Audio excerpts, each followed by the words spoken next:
want the session in English, please raise your hands.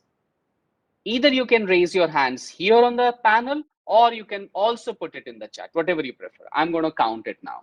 So I will get to know how many really want English only, so that we have an idea. Okay. Ashutosh Pandey, Ananya, Debojit, Sonali, Arif Amroha, CSC Gantholi, Udit Sharma, Sanjay Mohanty, Dr. Vipin, CSC Academy, Nikhil M, Simotheus Varghese. So there are a good number of people who want it to be in English. So ये हमारे लिए एक समस्या होने जा रही है. We are going to be in trouble because Arish, please English. Her CSC Academy Jaitu. So on the chat also I'm seeing that. So we have a challenge here that there are some people who understand only Hindi, and there are some people, I'm getting all kinds of requests. Okay, some people who want it in Hindi only. कुछ लोग हैं जो केवल हिंदी में चाह रहे हैं और कुछ लोग हैं जो केवल इंग्लिश में चाह रहे हैं. और एक बड़ा अच्छा रास्ता निकाला सरफराज जी ने, वो कह रहे हैं दोनों लैंग्वेजेस में करिए. So what I'll do is, I will start in English and I will keep using Hindi here and there. हम हिंदी और इंग्लिश दोनों मिला के बात करेंगे, ठीक है ना. अगर कोई चीज आपको नहीं समझ में आती है तो आप प्लीज अपना हाथ ऊपर करेंगे और आप अपना सवाल चैट में भी डाल सकते हैं. So those who are not able to follow anything, okay, that you can, just put it in. Next time onwards, I have requested CSC that we should have it only one language, and only people who are preferring that language can come in. I'm also getting lots of blessings from people. I don't know why, but it's okay. Yeah. So let's lower down the hands. सब लोग अपना हाथ नीचे कर लीजिए. And now we are ready for the session. Good. Yes. So. Okay. Yes, please. Yeah. Sir, I'm really sorry. I really want to introduce you all first to this session. So just 1 second. Okay. So good afternoon, everyone. सभी VLE, सभी CSC बाल विद्यालय जो अपने अपने गांव में, छोटे छोटे गांव में स्कूल्स आप लोगों ने खोले हैं, the principal director, the management owner of CSC बाल विद्यालय, and जो भी educators हमारे साथ जुड़े हैं, all the educators, teachers, we welcome you all to this going to be a very fruitful, highly interactive and a wonderful session. आप सभी का स्वागत है. This session is scheduled for 2 hours. Have patience. We'll take your queries post session. And let me formally welcome and introduce the speakers today. You must have seen their photographs, so you could now identify as well. So we have Professor Jyoti Kumar from IIT Delhi. You must have realized now that Sir is very jovial, very down to earth. Sir really wants to get connected with the people and to help them to solve their problems. So he is very good at interpersonal relationships. Sir runs UX and Divine Lab, which has been very popular at IIT Delhi. Sir has 11 years of experience, 11 साल का experience, 11 years of experience at IIT Delhi. So इसके prior experience sir के बहुत हैं, but at IIT Delhi 11 years experience as a professor at the Department of Design. So design एक बहुत ही important concept है. So you can see sir is like the creator, he designs the concepts and things that goes into the market. Sir has 5 years of industry experience. So when we say industry experience, so with the educational fraternity and all, with international companies. So we welcome you, sir, formally, and thank you so much for giving your valuable time and your consent to conduct this session. Thank you so much, Vivek ji. And it is in fact my privilege and pleasure to meet all of you. ये मेरे लिए खुशकिस्मती की बात है कि मुझे आपसे मिलने का और आपसे बात करने का मौका मिल रहा है. And I will look forward to more opportunities like this. मैं ऐसी आशा करूंगा कि आप लोगों से बार-बार मुझे मिलने का मौका मिले, इसलिए क्योंकि जो कुछ भी हम रिसर्च करते हैं अपने लैब्स में, जो कुछ भी हम पढ़ते हैं या बनाते हैं चीजों को, whatever we design and create, all of that has to go down to society. आप लोगों तक उसका पहुंचना जरूरी है, उसका समाज में इम्प्लीमेंट होना जरूरी है. If it is not happening, there is no point. I see one hand by Muhammad Ifrahim Khan. So, He has been raising it for a while. Yeah. so excuse me. We'll take those queries. I just Okay. want to introduce first for all these speakers. All Really these sorry. speakers. Okay. And the team as well. Now, I would like to welcome. Yet this name is not unknown for any, I believe, of the those who are associated with CSC. Maybe for the educators of different schools, this name, those who have joined recently in Bal Vidyalaya, Dr. Piyush Gupta, sir. He is also with us. So, Dr. Piyush Gupta, sir, is the person who heads the CSC Academy, and CSC Bal Vidyalaya is basically the brainchild of Dr. Piyush Gupta, sir. We all work under his mentorship and guidance. So, sir, I hope you are here and welcome you to this session.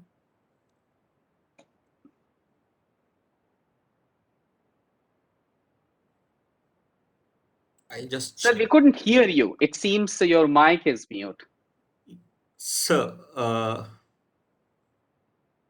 So, Dr. Gupta, you are not audible.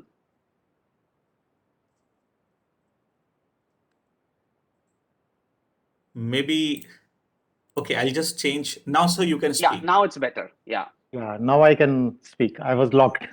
Okay. Welcome everyone. जितने भी हमारे बाल विद्यालय के शिक्षक और VLE जिन्होंने join करा है, बहुत बहुत वेलकम. ये हमारा बहुत इम्पोर्टेंट एक आज का हमारा टॉपिक है जिसके ऊपर ये वेबिनार हो रहा है. And I also welcome professor Jyoti and his team from IIT Delhi, जो कि सीएससी एकेडमी के एक बहुत इम्पोर्टेंट पार्टनर हैं. ये जो सीएससी बाल विद्यालय है एक प्रोजेक्ट नहीं है, एक सर्विस नहीं है, ये एक बहुत बड़ा एक इनिशिएटिव है.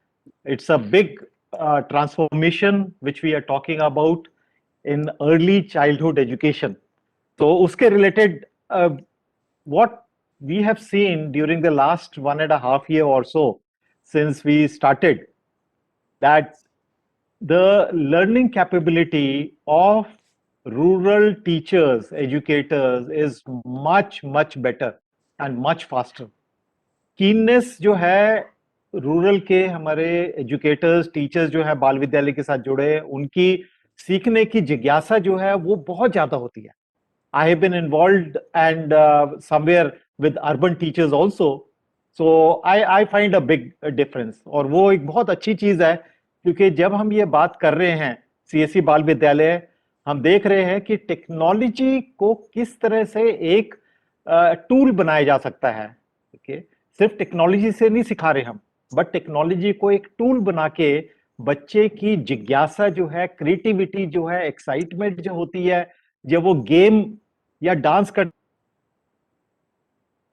सीखता है, वो हम जब करते हैं तो टेक्नोलॉजी का रोल बहुत इंपॉर्टेंट आ जाता है. और मुझे याद है एक शुरू में हमने एक ट्रेनिंग कोर्स करा था एक ऐप के ऊपर, जिसके ऊपर आज भी काफी चर्चा होगी. आईआईटी टीम, प्रोफेसर ज्योति और उनकी टीम की, ऑगमेंटेड रियलिटी. तो एक ऐप है जो फ्री ऐप आर्लुपा, तो उसको यूज करके एक हफ्ते के अंदर हमारे बाल विद्यालय के वीएलईज और टीचर्स आर्लुपा, ARLOOPA, अब तो जो नए टूल्स आ गए हैं, आज प्रोफेसर ज्योति और बताएंगे, वो तो बहुत और भी आसान हो गया. पर वो आर्लुपा की एक हफ्ते के अंदर ही सीख के वीडियोस बनानी, एक उसमें से वीडियो हमारे है दिल्ली के बाल विद्यालय वीएलई की, वो तो हम एज हमारा प्रोमो जो मार्केटिंग के लिए हर जगह हम यूज करते हैं उसको, जिसमें शेयर क्लासरूम में बच्चे के पास आ गया, उसके साथ खेल रहा है.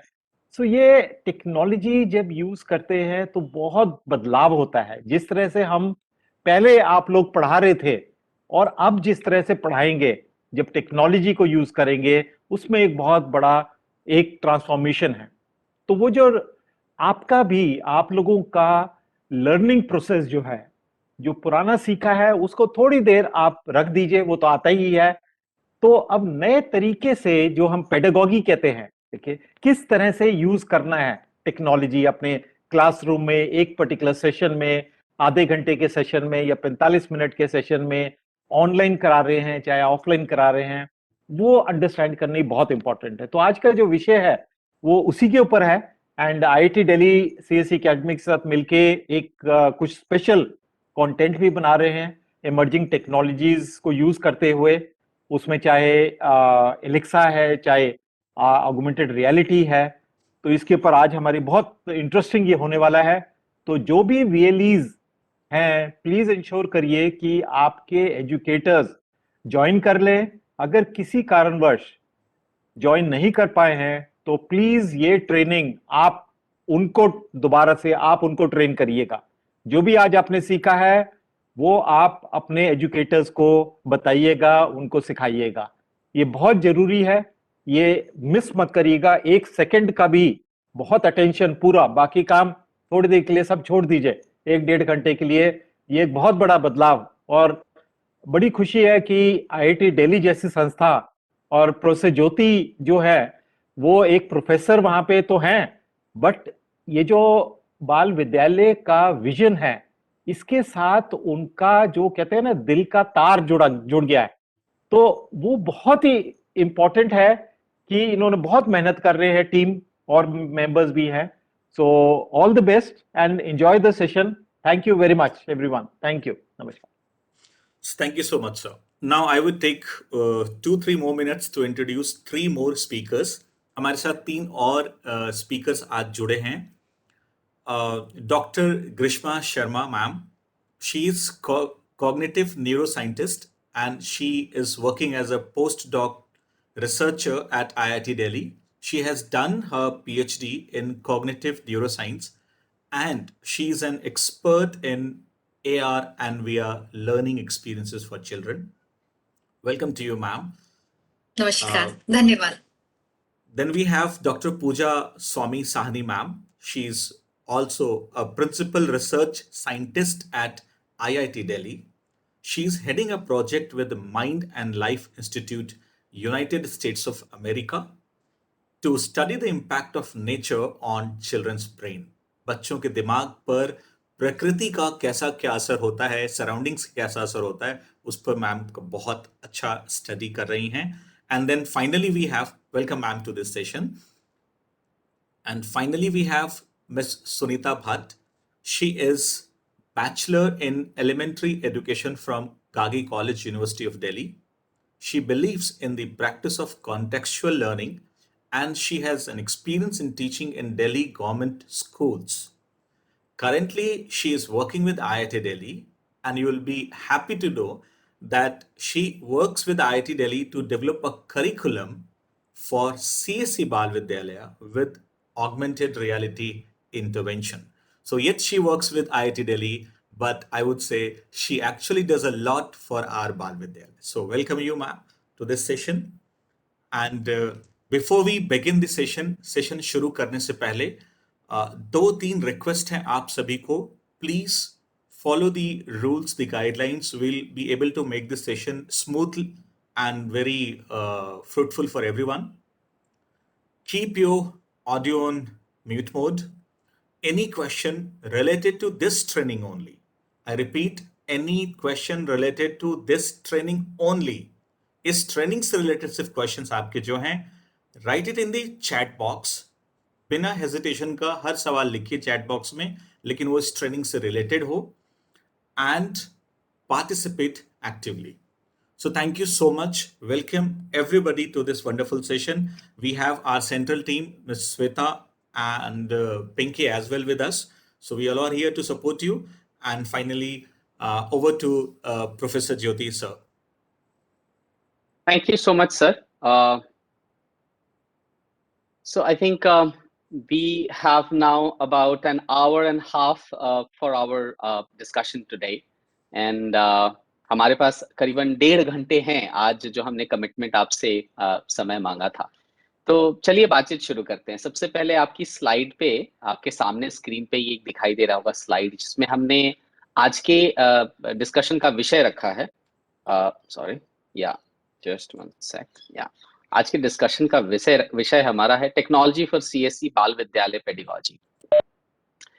आप में से कितने हैं जिन्हें इसका मतलब ही समझ में नहीं आ रहा है? देखिए, मैंने एक चीज सीखी कि आदमी जितना ऊपर चढ़ता जाता है, जितना ज्ञानी बनता जाता है, उसके लिए कहना उतना आसान होता है कि मुझे ये चीज नहीं आती। जब मैं पीएचडी कर रहा था तो मेरे सुपरवाइजर ने एक बात बताई थी कि जो आदमी ये कभी नहीं कह सकता है कि मुझे नहीं आता है, इसका मतलब उसको कुछ नहीं आता है। और जो आदमी ये कहता है मुझे ये नहीं आता है, इसका मतलब जब वो कहेगा मुझे आता है तो इसका मतलब है कि उसको आता है। तो ये कहना कि ये चीज मुझे नहीं आता है, ये बहुत अच्छी बात है।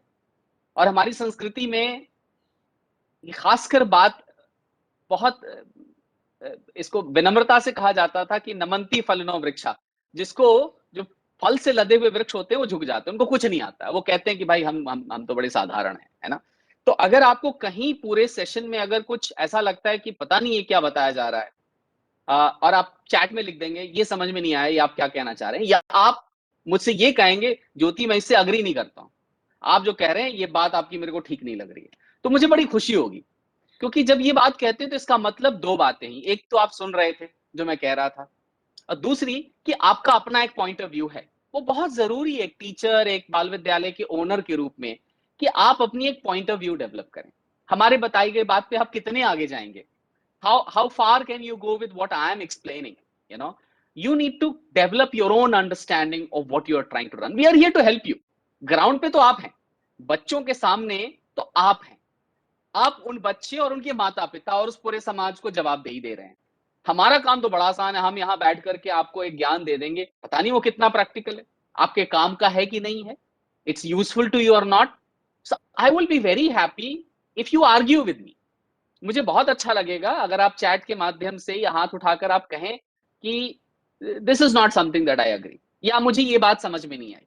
सो लेट्स कीप इट इंटरैक्टिव। और मैं समझता हूं कि आप लोगों का समय बड़ा बहुमूल्य है, आप लोग के पास बहुत काम होगा, आप वो सब काम छोड़ करके आज आप हमें सुनने आए। सो थैंक यू सो मच। इतना आसान नहीं है आज की भागती दौड़ती जिंदगी में समय निकाल करके कुछ ऐसे सेशन को अटेंड करना, you know, even if two learn for children. आप किसके लिए ये मेहनत कर रहे हैं? ताकि आप उन बच्चों को अच्छा सिखा सकें। You're putting all this effort today for 2 hours, taking out time from your very busy schedule because you want to become better teachers. You know, it's for a larger goal. Of course, it's you are required to do it because you want to run a school. आप सब लोग एक school चलाना चाहते हैं, but सिर्फ उतना ही तो काम नहीं, काम तो दुनिया में बहुत है ना। बहुत तरह से बहुत काम किया जा सकता है पैसे कमाने के लिए, जिंदगी चलाने के लिए। स्कूल ही क्यों खोला जाए? Why only open a school? If you have decided to open a school, it means there is something inside you which wants to make something better in the society. There is a service mindset in you. You are people who are interested to do something meaningful and good in the society.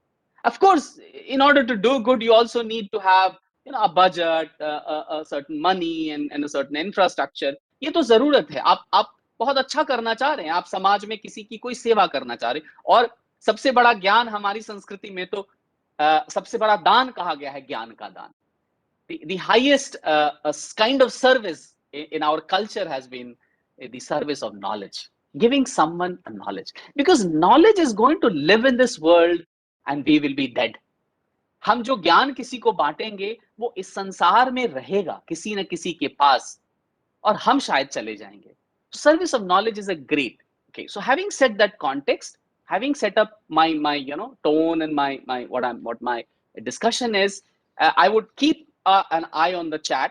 मैं एक नजर हमेशा आपकी chat पे रखूंगा, और मैं हमेशा चाहूंगा कि आपसे बातचीत हो, क्योंकि जो कुछ मैं बता रहा हूं ऐसा नहीं है कि ये मेरा नॉलेज है। आपको ये नॉलेज आपको यूट्यूब में भी मिल जाएगा, बहुत सी जगहों पे मिल जाएगा, लेकिन शायद वो आपको थोड़ा कंफ्यूज करेगा। हम आप जब मिल रहे हैं तो बातचीत के आनंद के लिए मिल रहे हैं। When we are meeting together, we are meeting because we want to understand each other. We want to discuss something. So feel free to stop me anywhere and ask questions. I see a few hands. I'll quickly ask you to write down your questions in the chat if it's okay. Muhammad Ifrahim Khan, Shalini Giri, CSC Bal Vidyalaya. I'm not able to read that. Rohit जी, सम्राट जी, संतोष जी, आप कृपया अपने सवाल अगर chat में डाल देंगे तो मैं एक नजर उस पर रख सकूंगा, because I see your hands are up. मैं देख रहा हूं कि आपका हाथ उठा हुआ है। So please put your questions in the chat. Okay, let me continue. तो मैं समझ रहा हूं कि आपको पहला स्लाइड क्लियर है। अगर किसी को डाउट हो तो प्लीज आप मुझे बताइए। हम आज अगले 1.5 घंटों में आपसे ये डिस्कस करने जा रहे हैं कि क्यों टेक्नोलॉजी आज की डेट में स्कूलों में बहुत इंपॉर्टेंट है। किन कौन कौन से टेक्नोलॉजीज हैं जिनके बारे में आपको जानकारी होनी चाहिए। कारण यह है कि जिन बच्चों को आप तैयार कर रहे हैं, जब वो अपनी जिंदगी अपने कदमों पे, अपने पैरों पे चलाने को शुरू होंगे, ये टेक्नोलॉजी की जानकारी उनके लिए सबसे अधिक आवश्यक होगी। आप जान रहे हैं इस बात को। When we were born, we did not have so much of technology around us. I mean, some of us may be younger and somebody may be older here, but we know it was not in this variety that it is available today. And we know what kind of struggle we are having in submitting our electricity bills, in booking a railway ticket. So technology is going to be there. And that's what my first discussion is about. That जब नई education policy बनाई गई,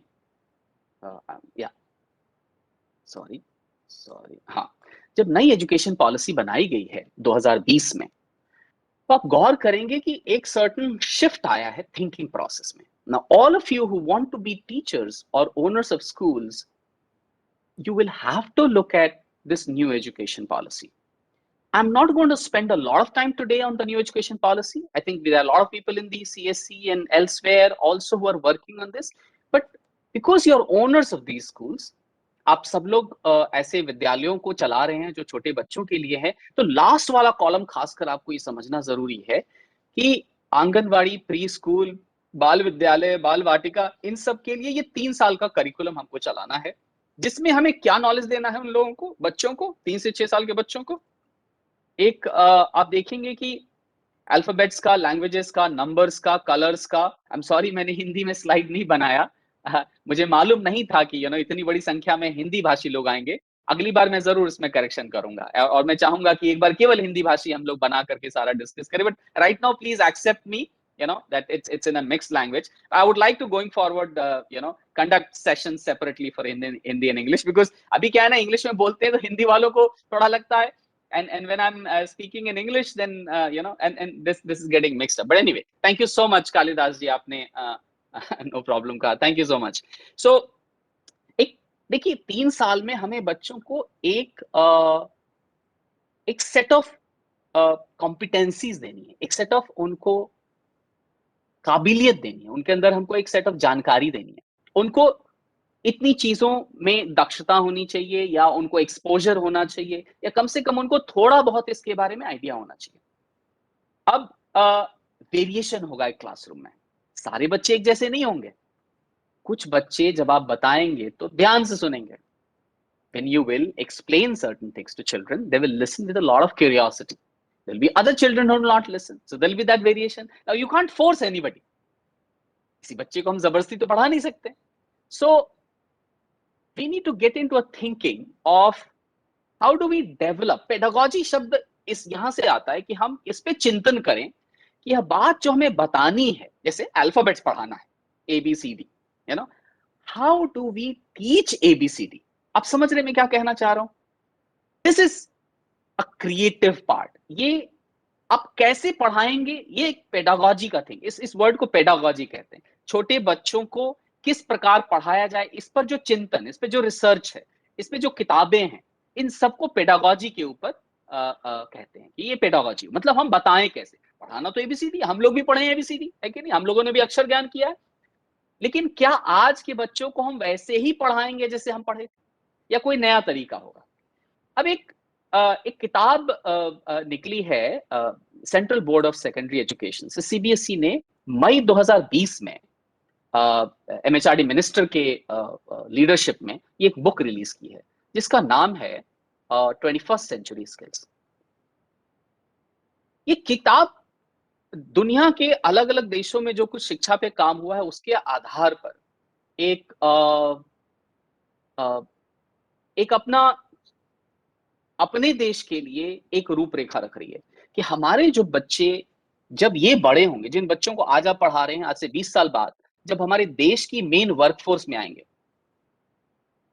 the children you're teaching now, 3 to 6 years, when they come to the main workforce of our country, what are the kinds of competencies and skills they will require? हम जब छोटे थे तो हमने जो चीज वहां सीखी उसमें से बहुत कुछ हमें दोबारा सीखना पड़ा जब हम बड़े हुए. When we grew up, we had to learn many new skills to survive in the changed world. Do we want our children also to do that? क्या हम चाहते हैं कि हमारे छोटे बच्चे जब बड़े हों तो उनको फिर से ये प्रेशर फील हो कि हमें ये बहुत सी चीजें नहीं आती जो जिंदगी जीने के लिए जरूरी है? इस बात की चर्चा 21st सेंचुरी स्किल्स में है, जहां पर उन लोगों ने कुछ आइडेंटिफाई किया है.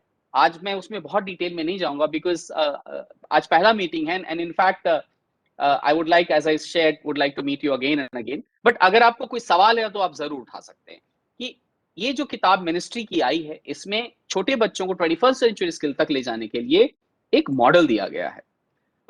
उसके अलावा वर्ल्ड, जस्ट वन सेकंड, हाँ, ये है उस किताब में दिया हुआ कि 3 से 5 साल के बच्चों में ये हमें काबिलियत डेवलप करनी है. क्या है ये?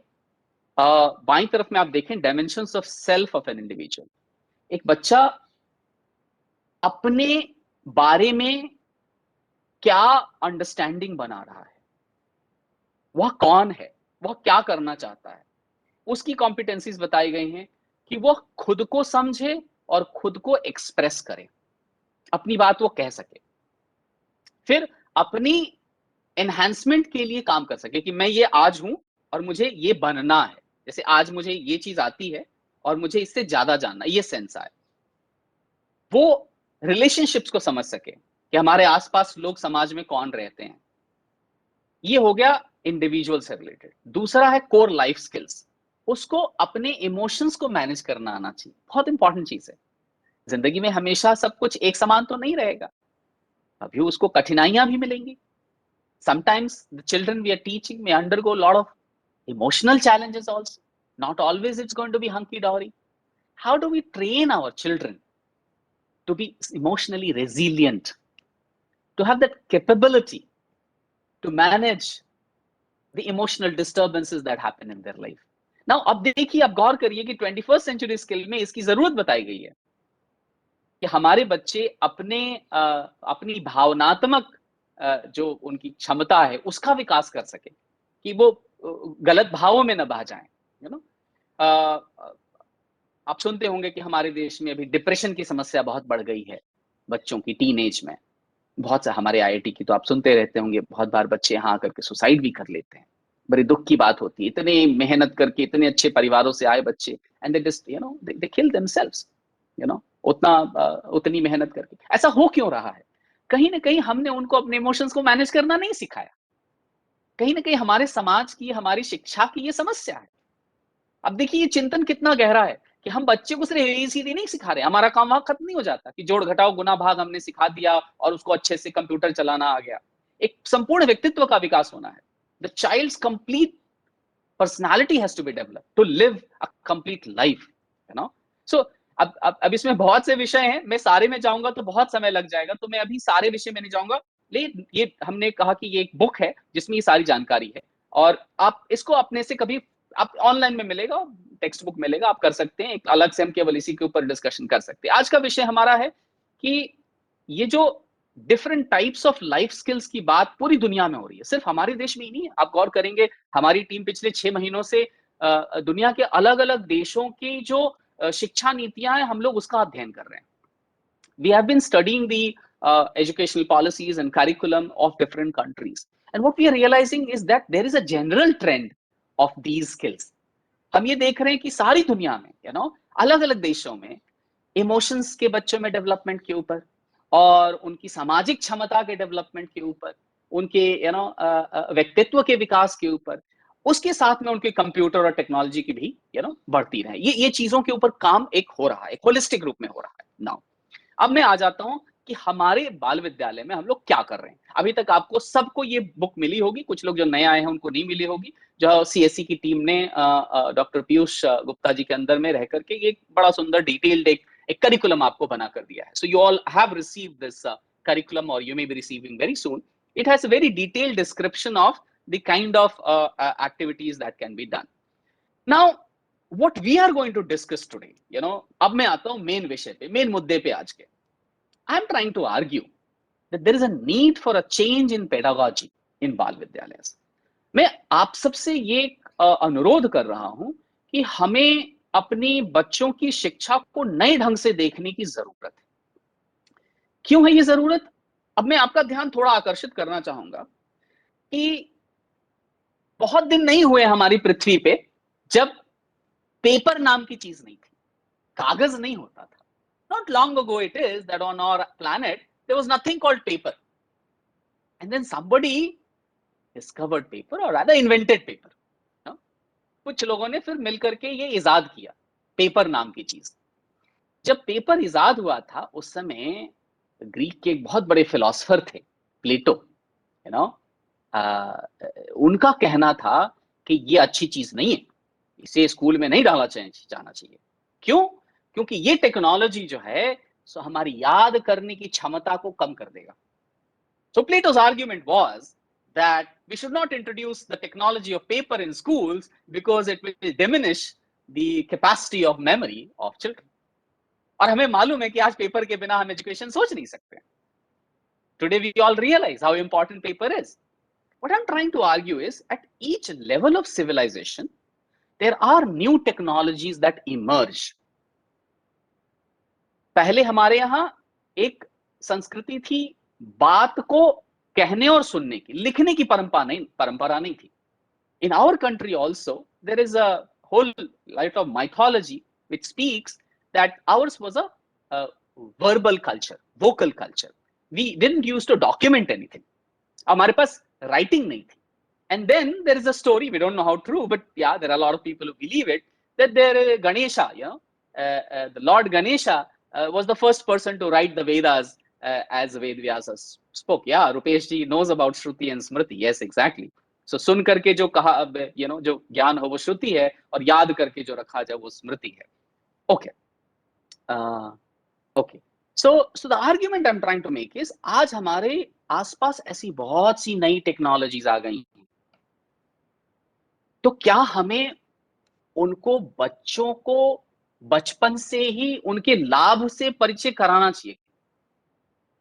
आप लोगों में से कितनों का कहना है, आप जरा चैट में अपनी राय रखिए, कि हमें छोटे बच्चों को टेक्नोलॉजी से नहीं खेलने देना चाहिए, उनको mobile apps, tablets, computers, Alexa devices से नहीं खेलने देना चाहिए. आप बताइए, आप में से कितने लोगों का ऐसा अपना उद्देश्य है, ऐसा अपना सोच है? How many of you think that children should not be allowed to yeah, I can see Akanksha is saying technology is important. Okay, so how many of you say, if you say technology should not be, you know, allowed for children to play with, you should write no. So Virendra Singh says no. Okay, Sarita ji says allow with limitations. Naveen ji is saying in observation karate hue. Very interesting. I'm seeing that most of you are saying that sir देना तो चाहिए, हाँ, लेकिन उसमें थोड़ा किंतु परंतु है. हाँ, कुशल निर्देशन में हो. राज नारायण जी कह रहे हैं, हाँ, शारदा जी कह रही है, यस, हमें देना चाहिए, एक्सपोज करना चाहिए, very important.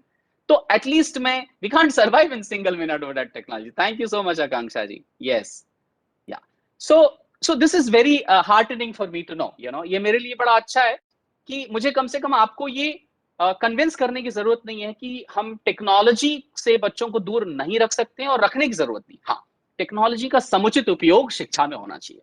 How do we introduce our children to technology in a controlled way? How do we make the best use of technology?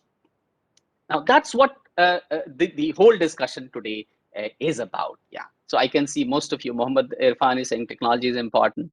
Mohammad Farkan is saying technology is important. Yatunat Chauhan, you know, we should all allow technology. Okay. Now there is one challenge. If all of you agree that technology आधुनिकता के लिए जरूरी है, लोकेश जी कह रहे हैं।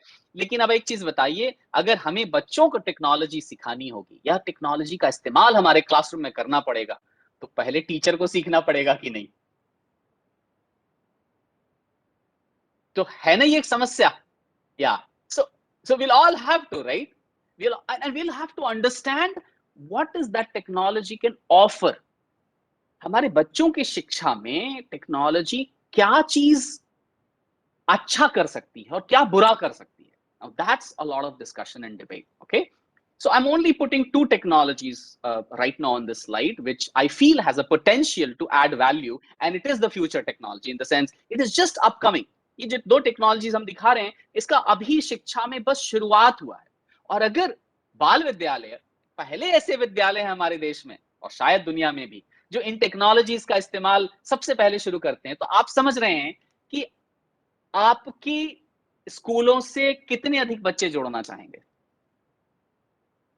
क्योंकि आप एक नई चीज इंट्रोड्यूस कर रहे हो. You know, I see a lot of interest in the chat box. Thank you so much to all of you who are replying, and I'm keeping an eye. Jignesh has said there's a need to educate and guide which technology is useful in future and which way. So I see a lot of interest. So I think मेरे बाद मैं next speakers को invite करूंगा और उनके लिए शायद life थोड़ी सी आसान हो गई, because doctor Pooja, I invite you.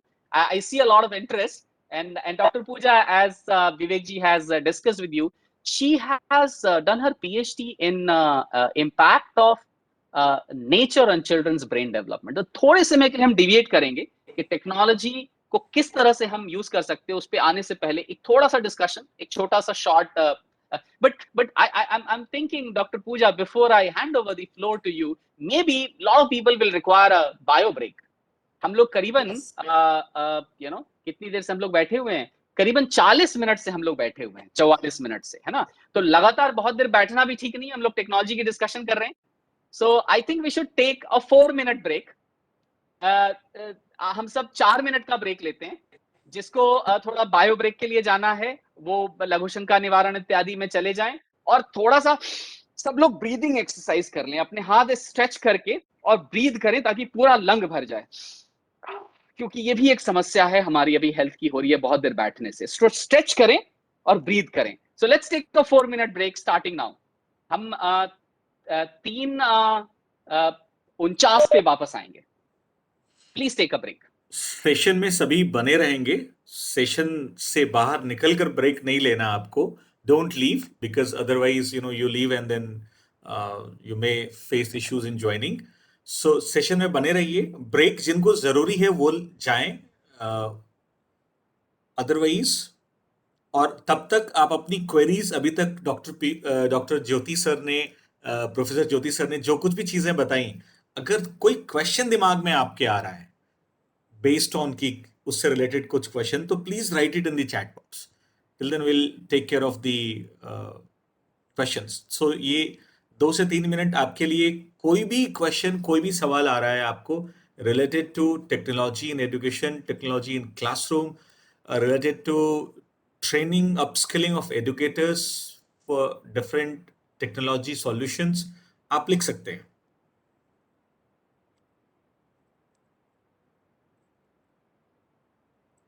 और यदि आपको लगता है आप ब्रेक से फ्री हो गए, तो भी आप लिख सकते हैं, सर कंटिन्यू प्लीज.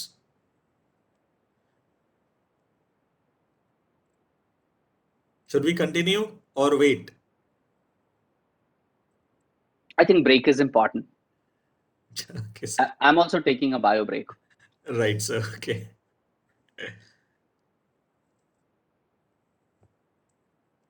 So तब तक कोई भी क्वेश्चन है आपके दिमाग में, please.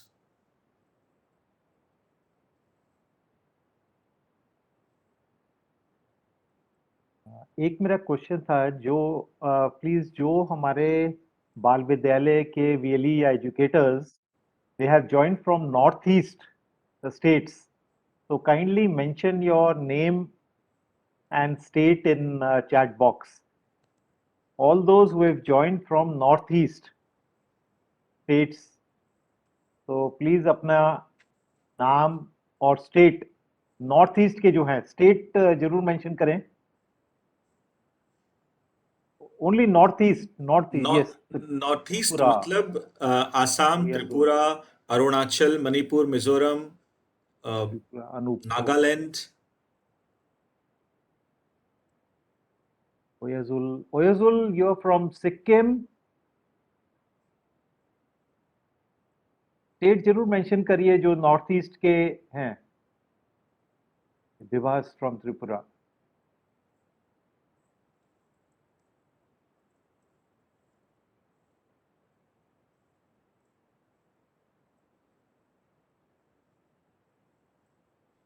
Okay, Tripura, Ramita. Okay,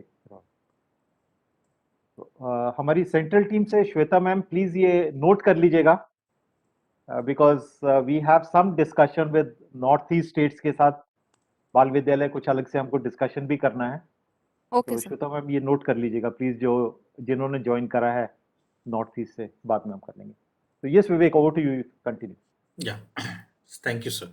So, one more minute, just one more minute to continue. Yet you can see there is a question that is going to be asked, I believe. तो एक मिनट के लिए ये screen पर ma'am जो भी आपसे share कर रही हैं, एक इस पिक्चर को देखें एंड इसके बाद आपसे एक सवाल पूछा जाएगा. Okay, ma'am has come probably. Sorry. No, sorry. I was controlling the screen and there was an error. She still has to start. Yeah. Okay. But sir, देखिए, हम लोग छोटे बच्चों की शिक्षा की बात कर रहे हैं. Silence is as important as words. हम कहीं ना कहीं अपने सामाजिक जीवन में भी बहुत ज्यादा शब्द भर दे रहे हैं.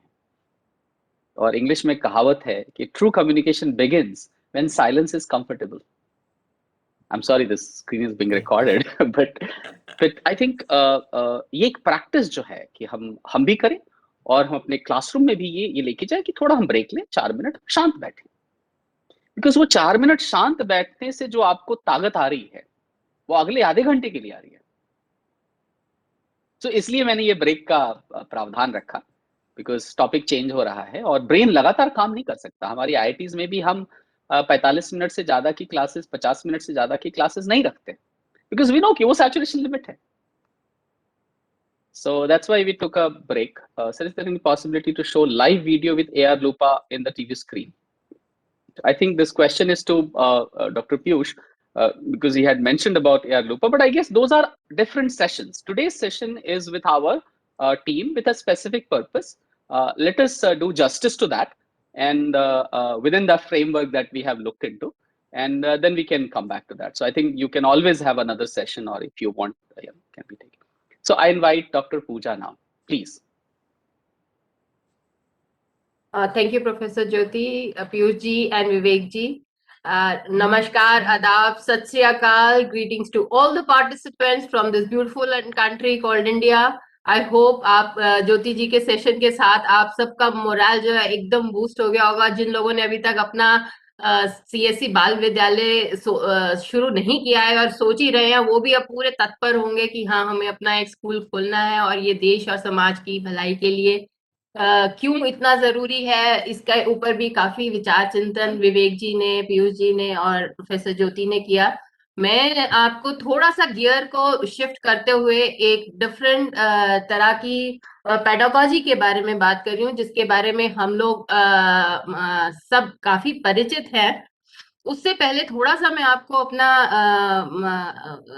अपने बारे में बताना चाहूंगी, जो थोड़ा सा probably will also help me in building a context कि 15 साल में इंडस्ट्री और इंटरनेशनल ऑर्गेनाइजेशन में एक सक्सेसफुल करियर के बाद एजुकेशन में आने का जो ठाना, सो इससे आप लोग जो लोग कुछ मतलब एजुकेटर्स ये सोचते हैं कि काश हमें इंडस्ट्री एक्सपीरियंस मिल जाता, काश मेरी नौकरी कहीं लग जाती तो शायद अच्छा होता. उससे आप समझ सकते हैं कि किस तरह से प्रोफेसर ज्योति ने भी इंडस्ट्री का एक्सपीरियंस को एक लेवल पे आके छोड़ के एजुकेशन में आने का निर्णय लिया.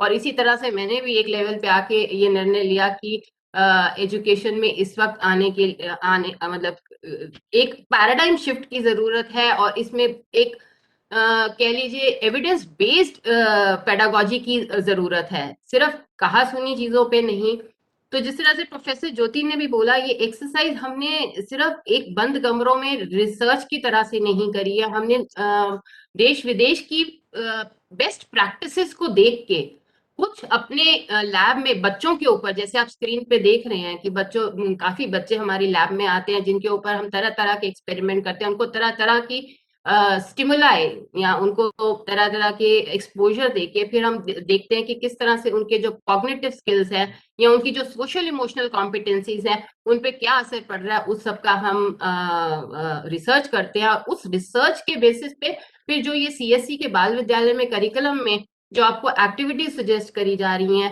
वो सब एक इंडियन कॉन्टेक्स्ट को दिमाग में रखते हुए, इंटरनेशनल बेस्ट प्रैक्टिसेस को दिमाग में रखते हुए सजेस्ट करी गई हैं।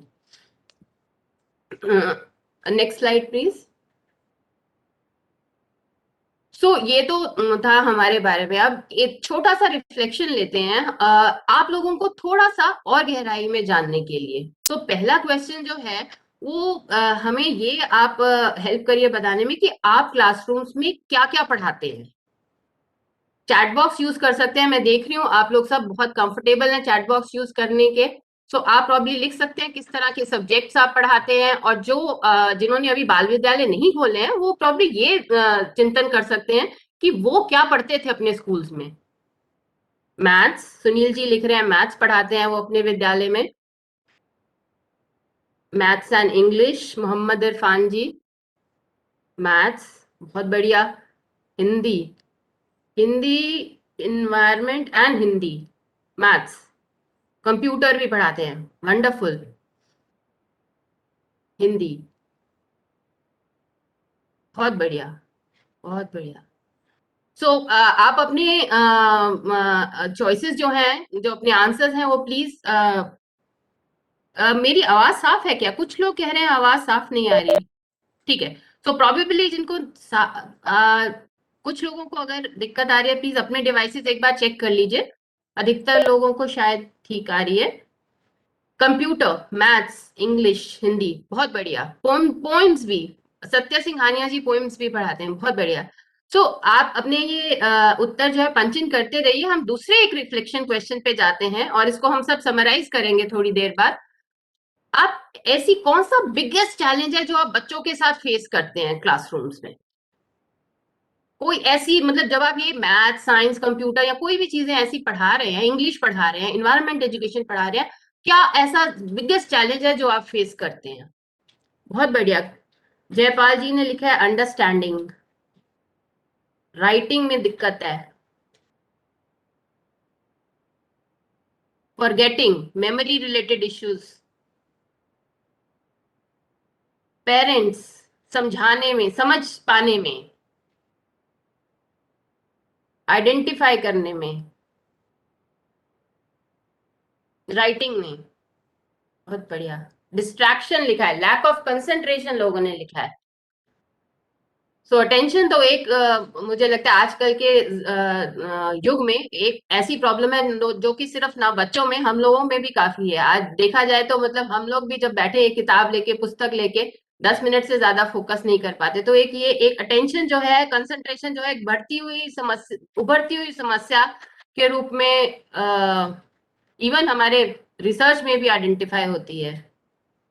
तो चलिए ये इनको अभी नजर में रखते हुए हम तीसरे अपने रिफ्लेक्शन क्वेश्चन पे जाते हैं। अब आप ये रिफ्लेक्ट करके बताइए कि ऐसी कौन सी 3 मेजर क्वालिटीज हैं जो आप स्टूडेंट्स में देखना चाहते हैं। जैसे ज्योति जी ने कहा कि 20 साल बाद प्रोबेबली आप बच्चों को हम एक तरह से देखना चाहते हैं। आज जो बच्चा मेरे पास 4 साल में, 3 साल में पढ़ने आता है बाल विद्यालय में, वो 20 साल बाद आप कैसा चाहते हैं, या 15 साल बाद आप कैसा चाहते हैं? कौन सी ऐसी क्वालिटीज हैं जो उसमें आप पक्का पक्का आप चाहेंगे कि हो? तो अब हम पहले वाले रिफ्लेक्शन क्वेश्चन के उत्तर पे पॉज कर देते हैं, तीसरे पे आ जाते हैं। ऑलराउंडर, इन्वायरमेंटली अवेयर, बहुत बढ़िया। Self dependent, computer knowledge, confidence, smartness, strong learning, good manners, excellent, self dependent, बहुत ही बढ़िया। सो इसको अगर मैं टाइम को नजर में रखते हुए अगर मैं थोड़ा सा समराइज करूं, तो जो हम क्लासरूम्स में प्रॉब्लम पढ़ा रहे हैं, काफी लोगों ने बोला मैथ्स, हिंदी, इंग्लिश, कंप्यूटर भी बोला, चैलेंजेस जिस तरह के फेस कर रहे हैं हम, attention, lack of attention, understanding, समझ पाने में, और जो हम लोगों को और जो हम बच्चों को चाह रहे हैं बनना, वो है self confident, talented, independent thinking. तो आप देख पा रहे हैं कि कितना बड़ा इसमें डिस्कनेक्ट सा नजर मतलब सामने हमारे उभर के आ रहा है। एक तरह का थोड़ा डिस्कनेक्ट है जो हम एक सब्जेक्ट नॉलेज सिर्फ दे रहे हैं ट्रेडिशनल स्कूल्स में, और जो हम प्रॉब्लम्स फेस कर रहे हैं बच्चों के साथ उनका हम सोल्यूशन ना अगर हमारे पास नहीं है, तो एक गैप डेवलप हो रहा है, जो कि हम जो पढ़ा रहे हैं और जो हम प्रॉब्लम्स फेस कर रहे हैं उसका उत्तर तो हमें मिला नहीं।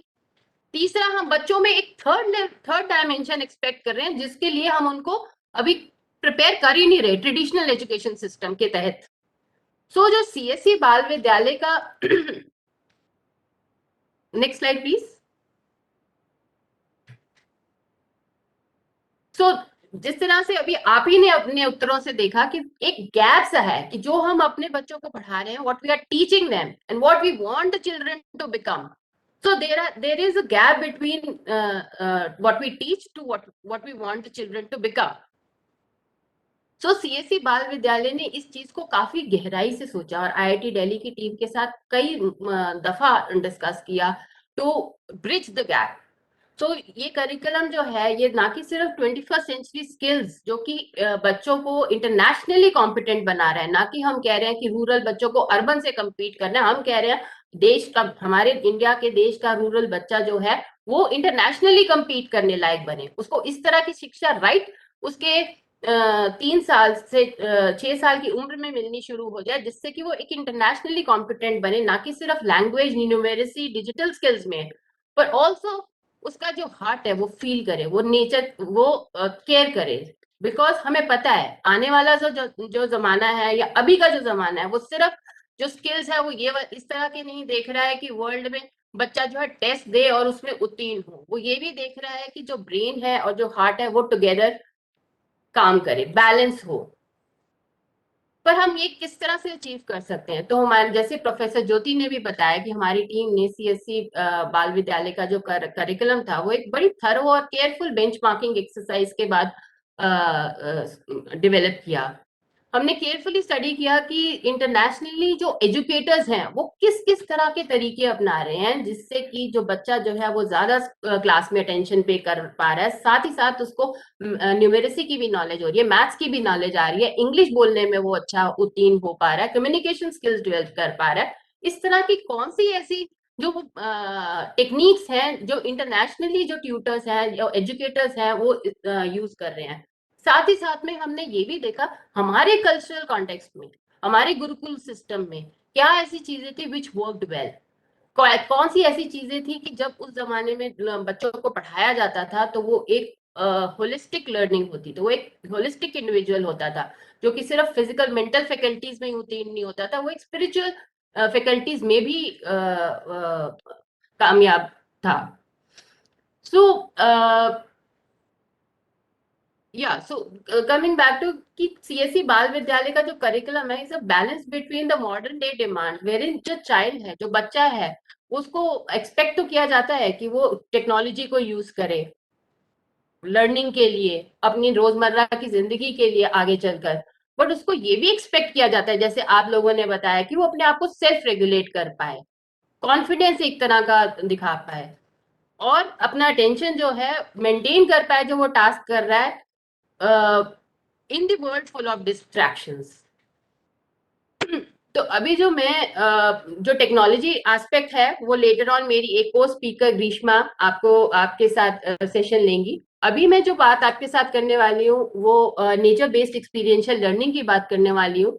वो किस तरह से हम लोगों के जो करिकुलम में है हम उसको यूज कर सकते हैं और उसको किस तरह से जो उसका लाभ है, जो उसका फायदा है, बच्चे उठा सकते हैं और टीचर्स के लिए वो एक आसान बनता है। तो अभी इस मोमेंट पे एक मैं छोटा सा रिफ्लेक्शन क्वेश्चन फिर से आपके साथ शेयर करना चाहूंगी कोई तो ऐसा टाइम होगा जब आप एज टीचर्स एज एजुकेटर्स बच्चों को नेचर में लेके गए होंगे, किसी गार्डन में, किसी पार्क में, जहाँ पे आपने उनके साथ कोई एक्टिविटी करी होगी।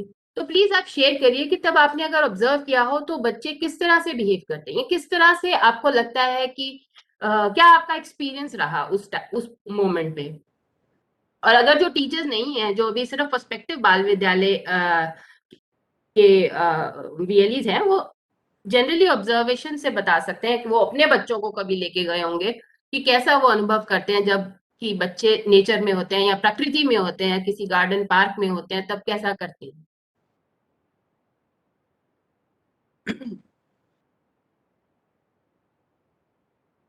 स्मृति मोगरा जी ने कहा पार्ट्स ऑफ प्लांट एक्टिविटी वो कराती हैं नेचर में, एनर्जेटिक फील करते हैं। पंकज वंजरी जी ने शेयर किया हैप्पी, एक्साइटेड, वेरी हैप्पी, बहुत खुश होते हैं।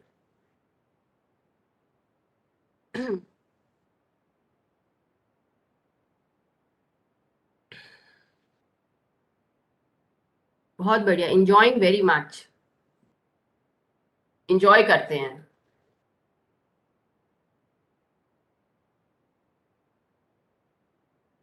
एंडिंग ये कुछ okay, they feel very free like nature. Whenever we take our children to nature, they enjoy, they ask several questions, curiosity उजागर होती है, they love observing, फूलों को छूने के लिए उत्सुक होते हैं, आउट ऑफ कंट्रोल भी होते हैं। True true, their energies at totally different levels. Kids take it as a break of routine and learn new things to do. They get real experience with things. So बिल्कुल, मतलब इसी aspect को हमने actually अपने lab में भी किया, और मैं अभी चंद ही स्लाइड्स में आपके साथ शेयर करूंगी कि हमने उनका जब ब्रेन स्टडी किया तो किस तरह की हमें फाइंडिंग्स मिली। बट उससे पहले एक जो कॉमन कंसेंसस मुझे आपके रिस्पॉन्सेज से निकल के आ रहा है, लग रहा है, वो ये है कि नेचर को एक ग्रेट लर्निंग स्पेस की तरह बच्चे देखते हैं, जहाँ पे बच्चे एक्सप्लोर कर सकते हैं, टच कर सकते हैं, फील कर सकते हैं, स्मेल कर सकते हैं।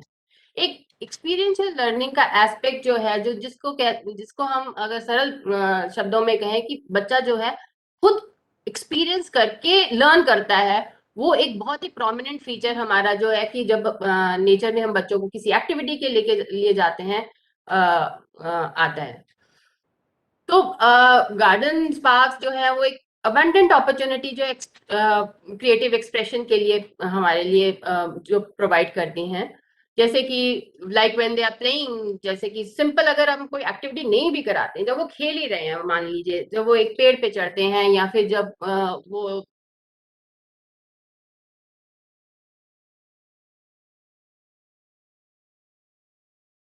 के बीच में, वो creative ways to do things करते हैं। इंस्टिंक्टिव ये है उनके अंदर, सेंस ऑफ एजेंसी आता है उनको। पेड़ पे चढ़ते हैं, खुद से चढ़ते हैं, कोई इंस्ट्रक्शन नहीं देता कि तुम इस पे पैर रखो, इस पे पैर रखो, इस पे चढ़ो। एक सेल्फ बिल्ड कॉन्फिडेंस बिल्डिंग एक एक्सरसाइज की तरह वो प्ले हो जाता है। बिसाइड्स उनको एकेडमिक लर्निंग तो होती है, शेप्स देखते हैं, कलर्स देखते हैं, टेक्सचर्स फील करते हैं। इसके लिए हमें कोई टूल्स नहीं चाहिए, हमें कोई चार्ट्स नहीं चाहिए, कोई हमें एक्स्ट्रा जिसे कहते हैं टीचिंग मटेरियल नहीं चाहिए है। Teaching material is right there in nature. The only thing is that we need to give them their own time to observe, think, reflect on the phenomena in nature. बहुत सी चीजें हैं nature के अंदर, bird चर्प्स हैं, मतलब उसकी distinguish करना, साउंड, पासिंग क्लाउड्स हैं, उनको देखते हैं। तो ये सब चीजें जो है वो स्वाभाविक तौर पे लर्न करते हैं। उसके लिए बहुत ज्यादा हमें उनको पढ़ाने लिखाने या कोई टीचिंग टूल्स यूज करके उनको बताने की जरूरत नहीं पड़ती। तो एक बड़ा पॉजिटिव लर्निंग एटमॉस्फेयर बन जाता है।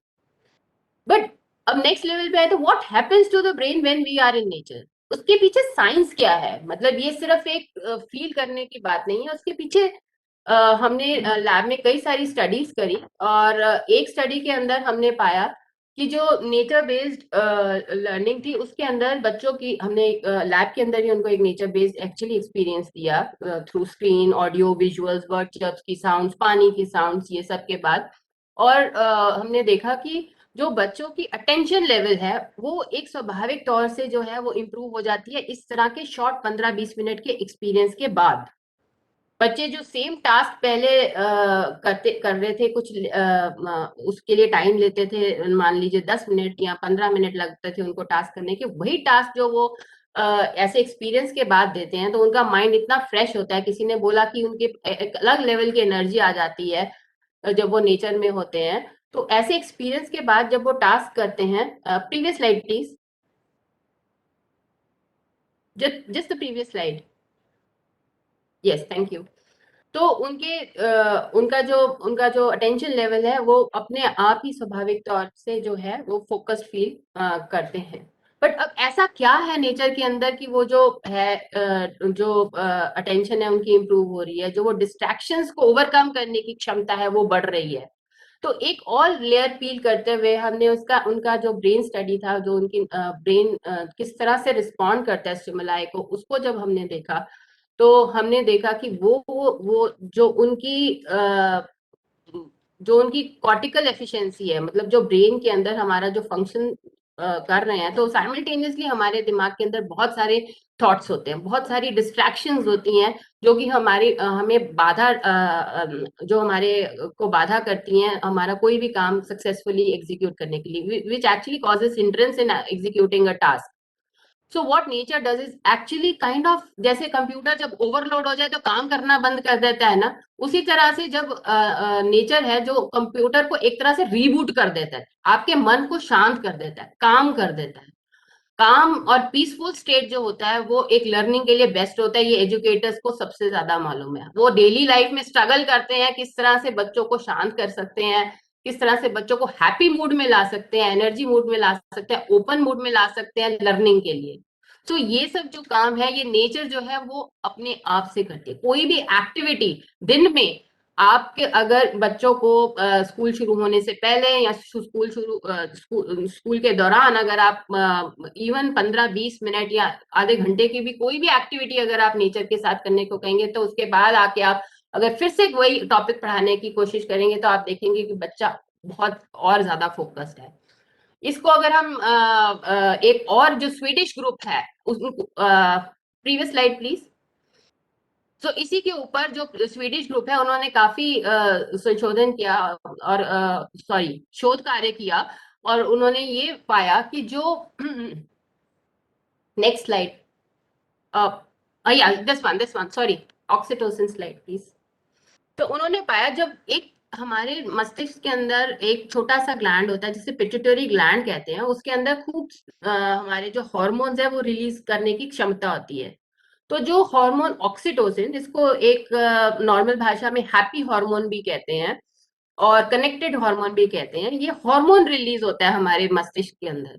तो ये जब हमारे मस्तिष्क के अंदर रिलीज होता है तो हमारी जो एक स्टेट है वो एक स्टेट ऑफ काम, कनेक्टेड और मोर माइंडफुल स्टेट जिसे कहते हैं वो आ जाती है, जिससे कि जो बच्चा जो हमें जो चैलेंजेस जैसे आप लोगों ने शेयर करे कि अटेंशन की प्रॉब्लम है, कंसंट्रेशन की प्रॉब्लम है, तो ये जब इस तरह के हॉर्मोन्स ब्रेन में रिलीज होते हैं तो बच्चे को एक फोकस करने में बहुत ही एक हमारे पास स्टेट ऐसा आ जाता है, माइंडफुल स्टेट बच्चे का, जहाँ पे कि वो उसको फोकस करने की, कंसंट्रेट करने की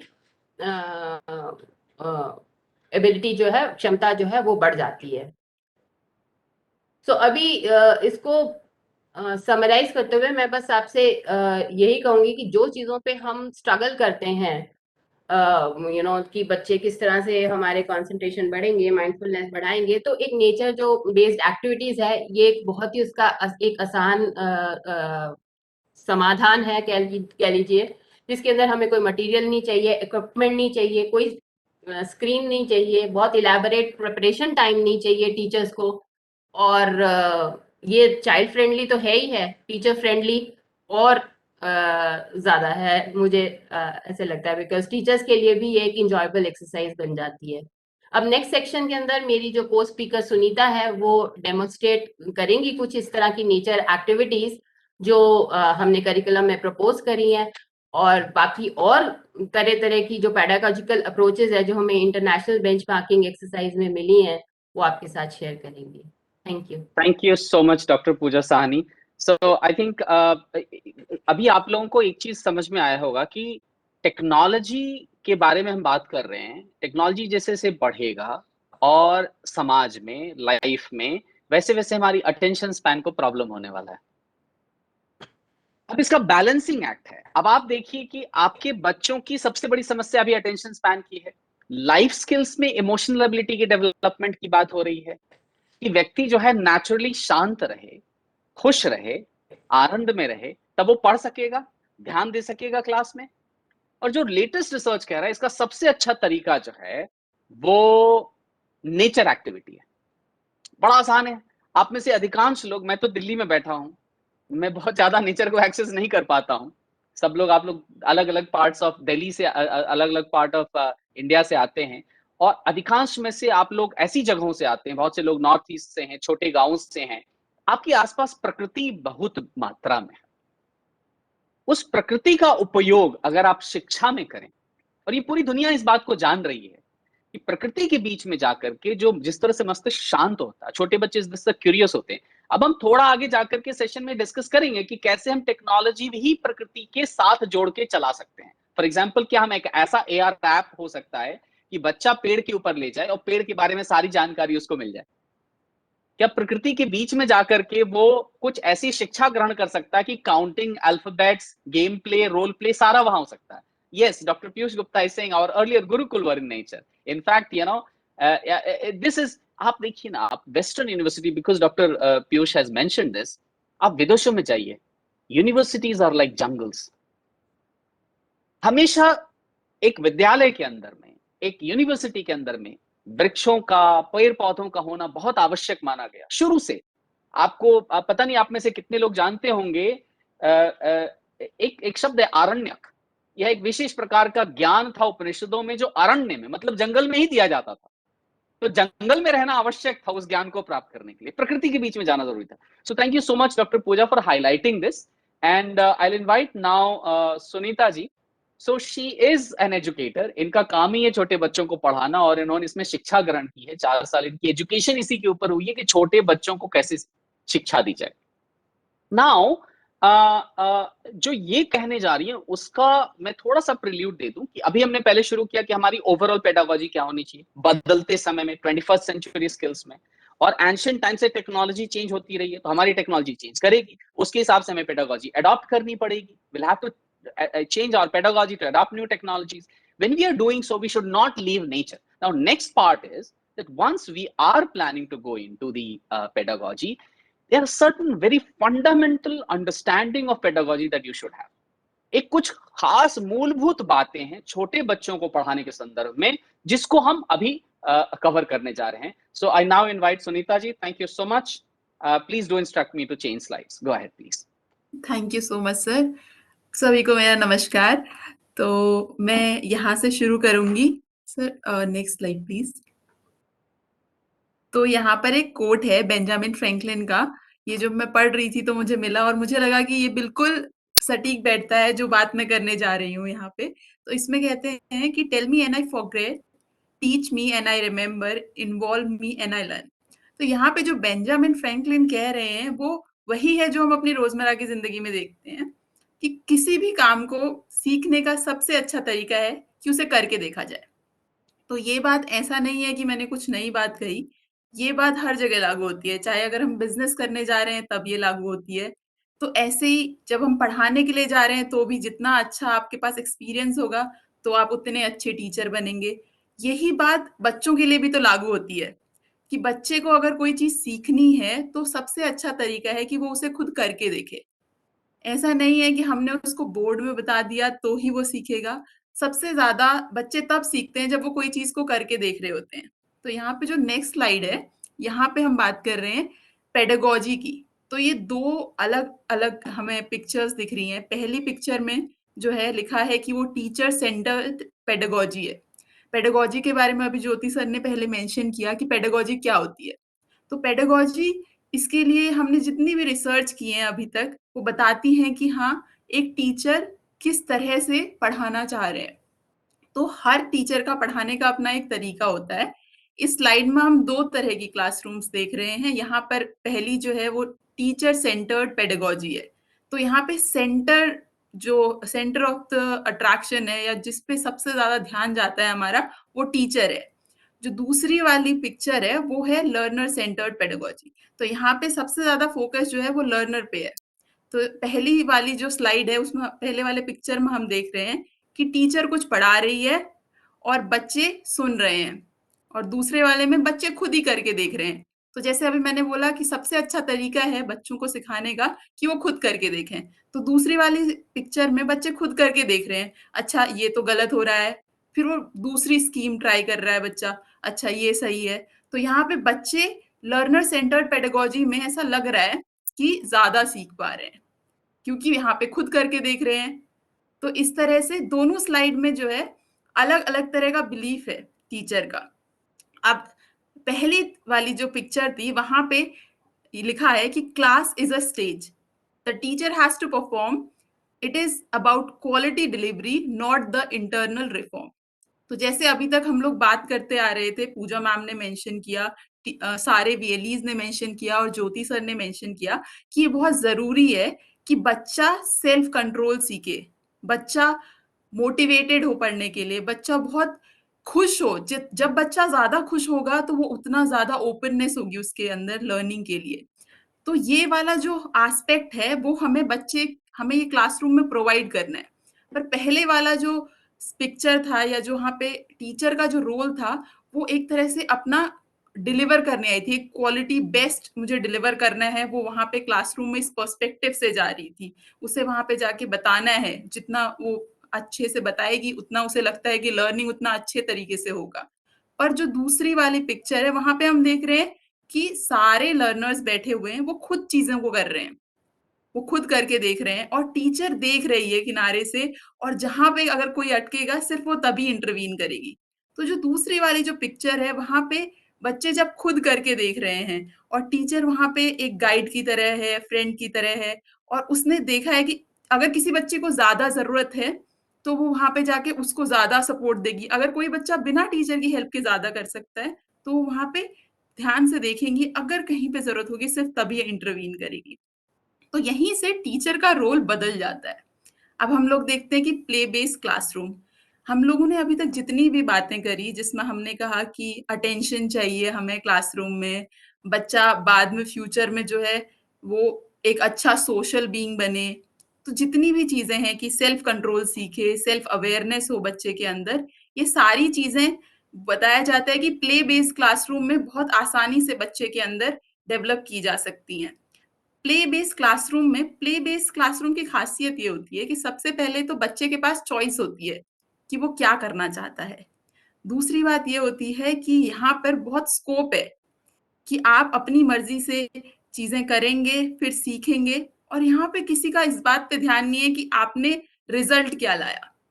सबसे ज्यादा फोकस है कि प्रोसेस क्या था, क्योंकि साइंस का मतलब प्रोसेस ही होता है। लास्ट में क्या रिजल्ट निकल रहा है वो तो अलग बात है, वो जो पूरा प्रोसेस है उसी के थ्रू तो होना है लर्निंग, हम करके ही तो सीख रहे हैं। वो जो करने का पूरा प्रोसेस है वो प्ले बेस्ड क्लासरूम में बहुत महत्वपूर्ण रोल निभाता है।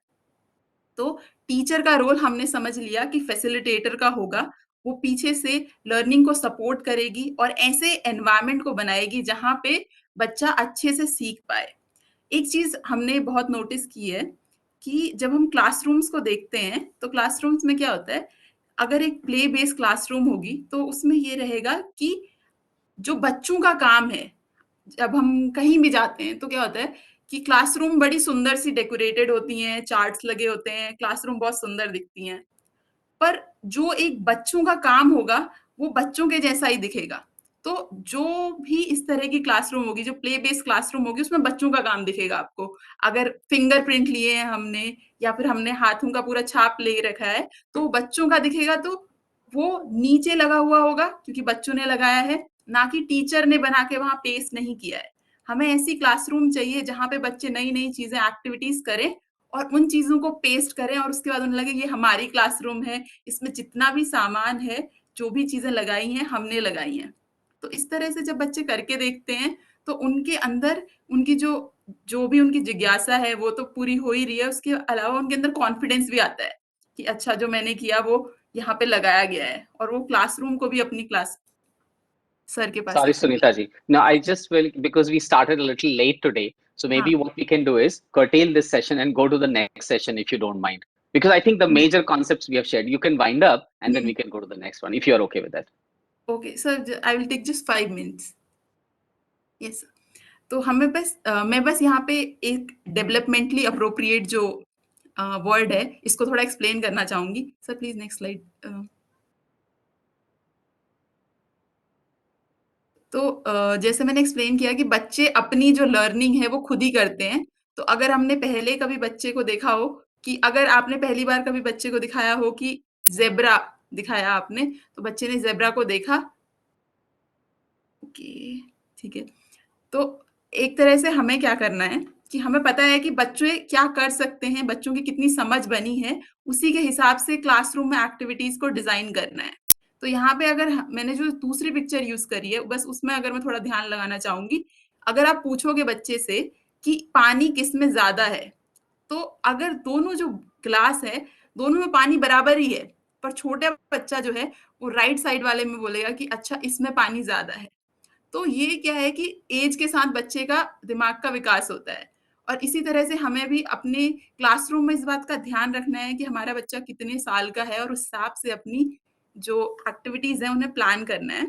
तो जितनी भी अभी तक हमारी समझ बनी है कि किस तरह से थ्रू आउट द वर्ल्ड लोग अपने बच्चों को पढ़ा रहे हैं, उसके हिसाब से हमने कुछ 4-5 चीज़ें निकाली हैं।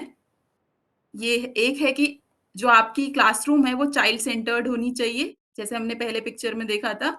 डेवलपमेंटली अप्रोप्रिएट होनी चाहिए। टीचर का जो रोल है वो फैसिलिटेटर का होना चाहिए।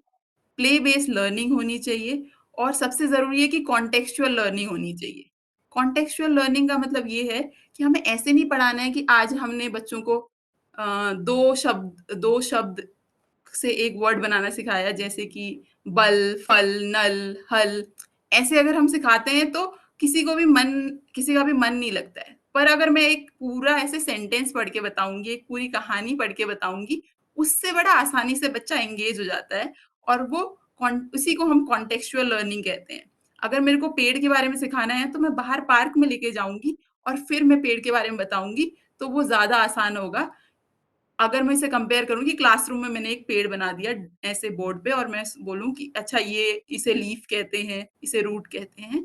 तो इन्हीं सारी चीज़ों को ध्यान में रखते हुए हम अपनी क्लासरूम में एक्टिविटीज़ को डिज़ाइन करते हैं। तो इसी तरह से हमने कुछ एक्टिविटीज़ डिज़ाइन की हैं, तो वो मैं शेयर So, करना चाहूँ। yeah, because we will have another session next week. So because we have less time, so I'm thinking these activities part again, we will have a discussion in the next session, Yes, sir. because Yes. otherwise we'll not be able to discuss today's agenda, which was, Yes, sir. so Yes. that's why I'm thinking of, curtailing the activity part and we jump directly to the, the Yes, sir. technology part. Yes. So Yes. thank you so much, Sunita ji. I mean, it's a real joy to listen to you because I always see that I'm listening to a teacher. The way you explain it's so beautiful. uh, uh, so बाल विद्यालय के VLEs और शिक्षक, please let us share, we are ready to wait. So that's what Om Zanak said. But sir, we parked only 3 to 5 2-hour session and we had taken a promise from everybody for that only. आज हमने उसके लिए क्या, but आप सब लोग ऐसे भी हमारे साथ next week मिल रहे हैं। उस ये जो सारी डिस्कशंस आज हमने करी है, इसके बेसिस पे हम साथ मिलके कुछ एक्टिविटीज बनाएंगे और कुछ दिखाएंगे जो हमने बनाई है ना। तो एनीवे ये एक्टिविटीज हम बनाने वाले हैं, इसलिए मैंने सुनीता जी को यहाँ पे रोक दिया, बिकॉज अदरवाइज थोड़ा लेट हो जाएगा ना। 2 घंटे ऑलरेडी विवेक जी मुझसे कह रहे थे 2 घंटा बहुत लंबा होता है, लोग आएंगे नहीं। बट मैं देख रहा हूँ अभी 1 घंटे से ज्यादा हो गया और अधिकांश लोग यही हैं, कोई गया नहीं अभी तक छोड़कर। 1.5 घंटे हो चुके हैं, but we wanted to cover something that we'll not be able to cover in the next session. That's what I wanted to jump to that. So let me quickly move to that. So the topic is, I can't see it now, is the applications of, जिसे पहले हमने आपसे discuss किया कि कई तरह की technologies, और आप सब ने कहा कि हाँ भाई टेक्नोलॉजी तो चाहिए। फिर हमने कहा टेक्नोलॉजी चाहिए लेकिन साथ में नेचर को लाना पड़ेगा, बैलेंस करना होगा। देन वी ऑल्सो डिस्कस्ड कि पेडागोजी हमारी क्या होगी, स्टाइल क्या होगा पढ़ाने का। We said self discovery, learner centre. Now this is a great opportunity for you to see what are the kind of technologies which fit into this pedagogy of learner centricity, also can facilitate self discovery and can probably also be done with the with the idea of the idea of using technology and latest technology. So now thank you so much Sunita ji. Now let me invite Dr. Grishma for introduction to the technology of augmented reality. और आप सबको app मिला होगा, so maybe she will take over from here. Please go ahead. Thank you so much. नमस्कार सबको, मेरा नमस्कार। सो आज हम थोड़ा बहुत ऑगमेंटेड रियलिटी के बारे में समझने की कोशिश करेंगे कि ये हमारे लिए क्यों इतना जरूरी हो गया है और इसको करिकुलम में इंट्रोड्यूस हम कैसे कर सकते हैं और कहाँ इसको इंट्रोड्यूस करने से हमारे लिए बेनिफिशियल होगा। तो ये एक ऑगमेंटेड रियलिटी की इंट्रोडक्शन स्लाइड है जिसमें कि मैंने ये बताना चाहा है कि सर पीछे बहुत आ गया, यस ओके। मैंने आप लोगों के साथ शेयर किया था ऑगमेंटेड रियलिटी सिर्फ एक टेक्नोलॉजी है जिसकी मदद से हम ऑब्जेक्ट्स को 3D में प्रोजेक्ट करा सकते हैं। ये बहुत सिंपल टेक्निक है, बट इसमें अब धीरे धीरे जितने तरीके से नए नए सॉफ्टवेयर डेवलप हो रहे हैं, नई नई हमारी कंप्यूटेशनल क्षमताएं बढ़ती जा रही हैं, हम ऑगमेंटेड रियलिटी को अब अपनी डेली लाइफ में भी इंक्लूड करने लगे हैं। तो मुझे विश्वास है कि आप लोगों को वो एप्लीकेशंस पसंद आई होगी और आप में से बहुत लोगों ने उसको ट्राई भी किया होगा अपने घर में। तो आप लोग अपनी फोटो जरूर शेयर कीजिएगा। Coming to the next slide, यहाँ पे मैं आप लोगों को बताना चाहूंगी, sir please next slide. Thank you. तो जैसे कि सर ने कहा कि हम कैसे हम लोगों का एजुकेशन मूवमेंट हुआ है, मतलब हम पहले कैसे सोचते थे, अब हम कैसे गए। तो यहाँ पे बस एक सीरीज बताना चाहूंगी कि कैसे कैसे हम आगे बढ़ते जा रहे हैं। तो स्टार्टिंग हमारे ट्रेडिशनल वेदा से स्टार्ट करते हैं, जहाँ पे हमने ओरल से रिटन ट्रेडिशन की तरफ गए। फिर उसके बाद हमारी टेक्स्ट बुक आई, फिर टेक्स्ट बुक के बाद ऑडियो एंड वीडियो आए, उसके बाद अब ऑगमेंटेड रियलिटी आ रही है। ऑगमेंटेड रियलिटी और वीडियो में डिफरेंसेस है। वो क्या डिफरेंसेस है? ऑगमेंटेड रियलिटी में आपको 3D एक्सपीरियंस होगा, उसमें आपकी लर्निंग प्लेफुल होगी और उसमें एंगेजमेंट आएगा। ये 3 की फैक्टर्स है जहां पे आपकी लर्निंग इनहैंस हो सकती है। तो इस कारण से AR को अब हम लोग काफी अपने करिकुलम में यूज करने लगे हैं और इसके थ्रू हम नेशनल एजुकेशन पॉलिसी का एम्स भी अचीव कर सकते हैं, जो कि है क्रिएटिव प्रॉब्लम सॉल्विंग। आज अगर हम देखें जैसे 21st सेंचुरी स्किल्स है या फिर फ्यूचर जॉब्स करके वर्ल्ड इकोनॉमिक फोरम ने अपनी जो रिपोर्ट डाली थी, उसमें भी उन्होंने क्रिएटिव प्रॉब्लम सॉल्विंग को टॉप प्रायोरिटी में रखा है। तो हमें ये लगता है कि आने वाले 2025 तक अगर हमें अपने बच्चों को प्रिपेयर करना है तो क्रिएटिव प्रॉब्लम सॉल्विंग जो एस्पेक्ट है उसको हम ऑगमेंटेड रियलिटी की मदद से सॉल्व कर सकते हैं। इसके बेनिफिट्स बहुत सिंपल है, लाइक स्टूडेंट इंगेजमेंट जो कि हमें सबसे ज्यादा जरूरी है। जैसे कि हम उससे पहले पूजा मैडम ने बताया कि अटेंशन स्पैन हम लोगों का काफी कम हो रहा है। मैं आप लोगों को एक फैक्ट बताना चाहूंगी, हमारा attention span less than 7 second है, जो कि एक गोल्ड फिश से भी कम है, जो कि पहले 12 सेकंड हुआ करता था। तो मतलब 5 सेकंड का हम लोगों ने ड्रॉप मारा है, आप ही सोच सकते हैं।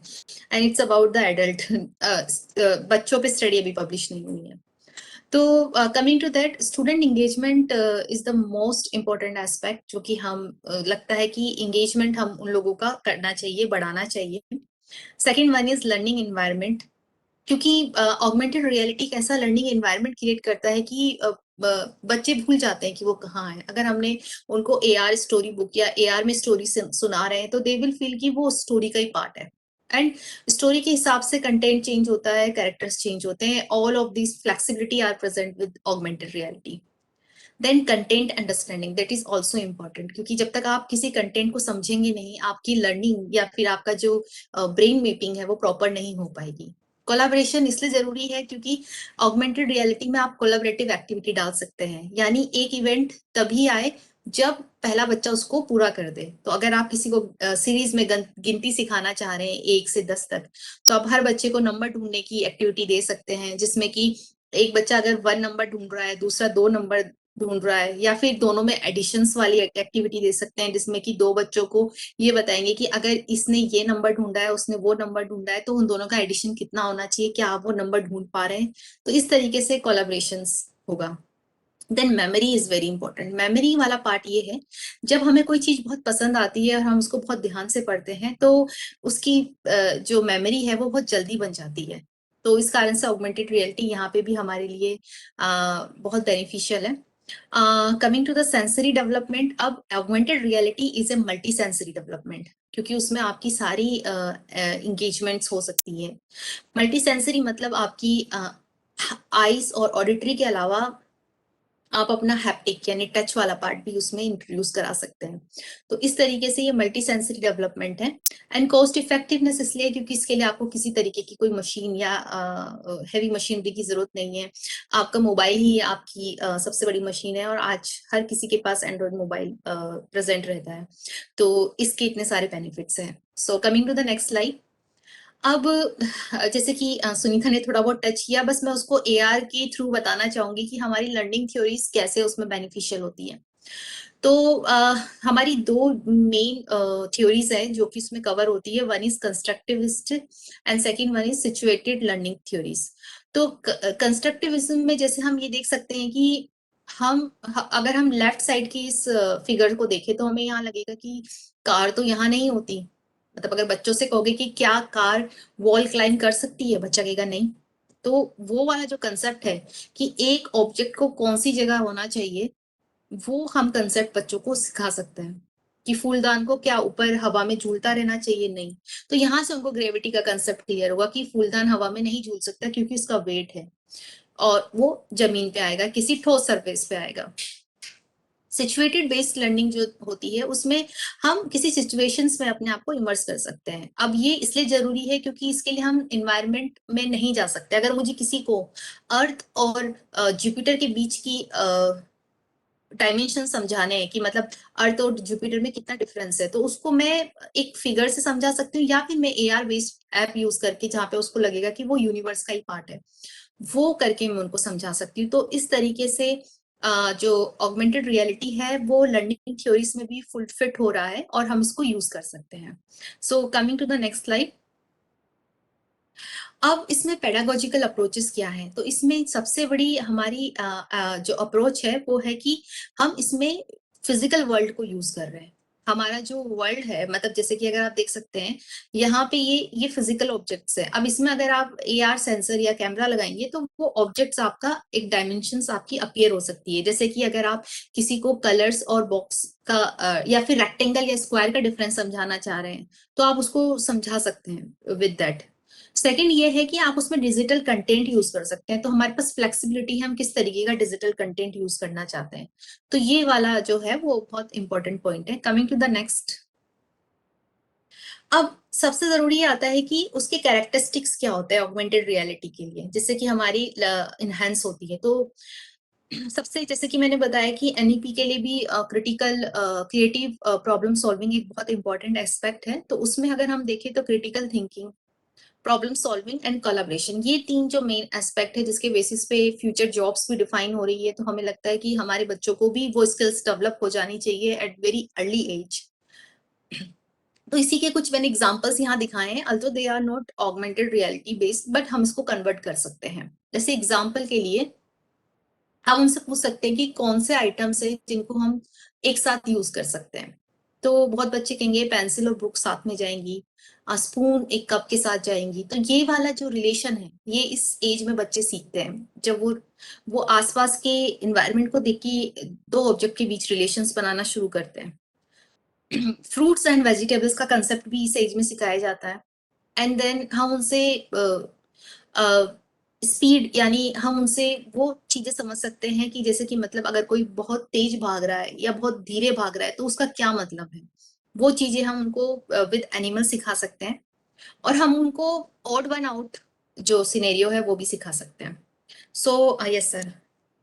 मैम एक क्वेश्चन है अनिल कुमार जी का, to explain with example what is critical thinking. Okay sure.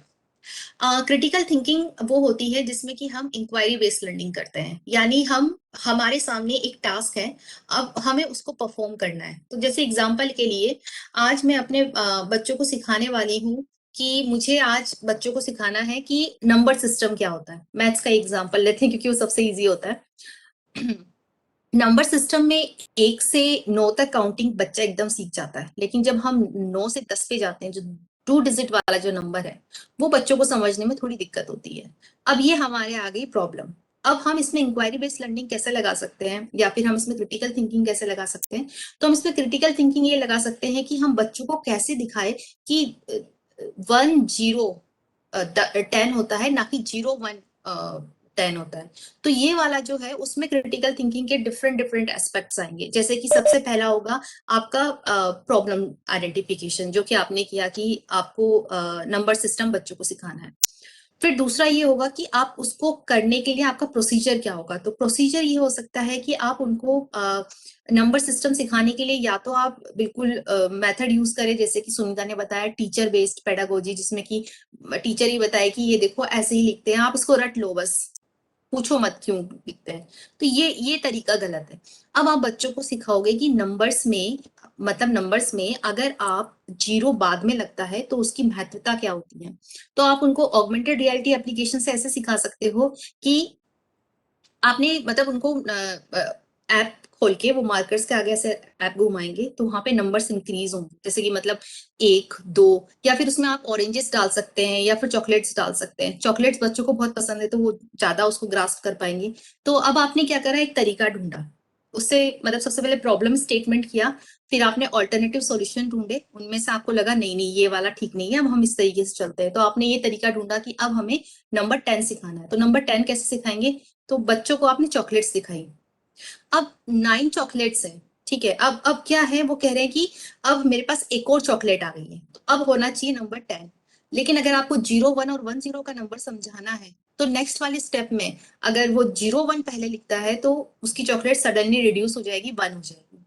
तो वो बच्चों को समझ में आ जाएगा नहीं नहीं, 0 हम हमेशा बाद में लगाएंगे, पहले नहीं लगा सकते। या फिर आप ऐसा कर सकते हैं कि अगर वो 1, 0 सही लगाता है तो 10 चॉकलेट्स उसके सामने अपीयर हो जाएगी। और उसको फिर आप क्या कर सकते हैं, बूस्टअप कर सकते हैं डिफरेंट डिफरेंट एक्टिविटी से, या फिर उसको एक रिवार्ड सिस्टम दे सकते हैं। ये भी एक साइकोलॉजिकल थ्योरी है कि अगर आप बच्चों को जितना पॉजिटिव फीडबैक देते हैं उनके अंदर लर्निंग उतनी ही ज्यादा इनहेंस होती है।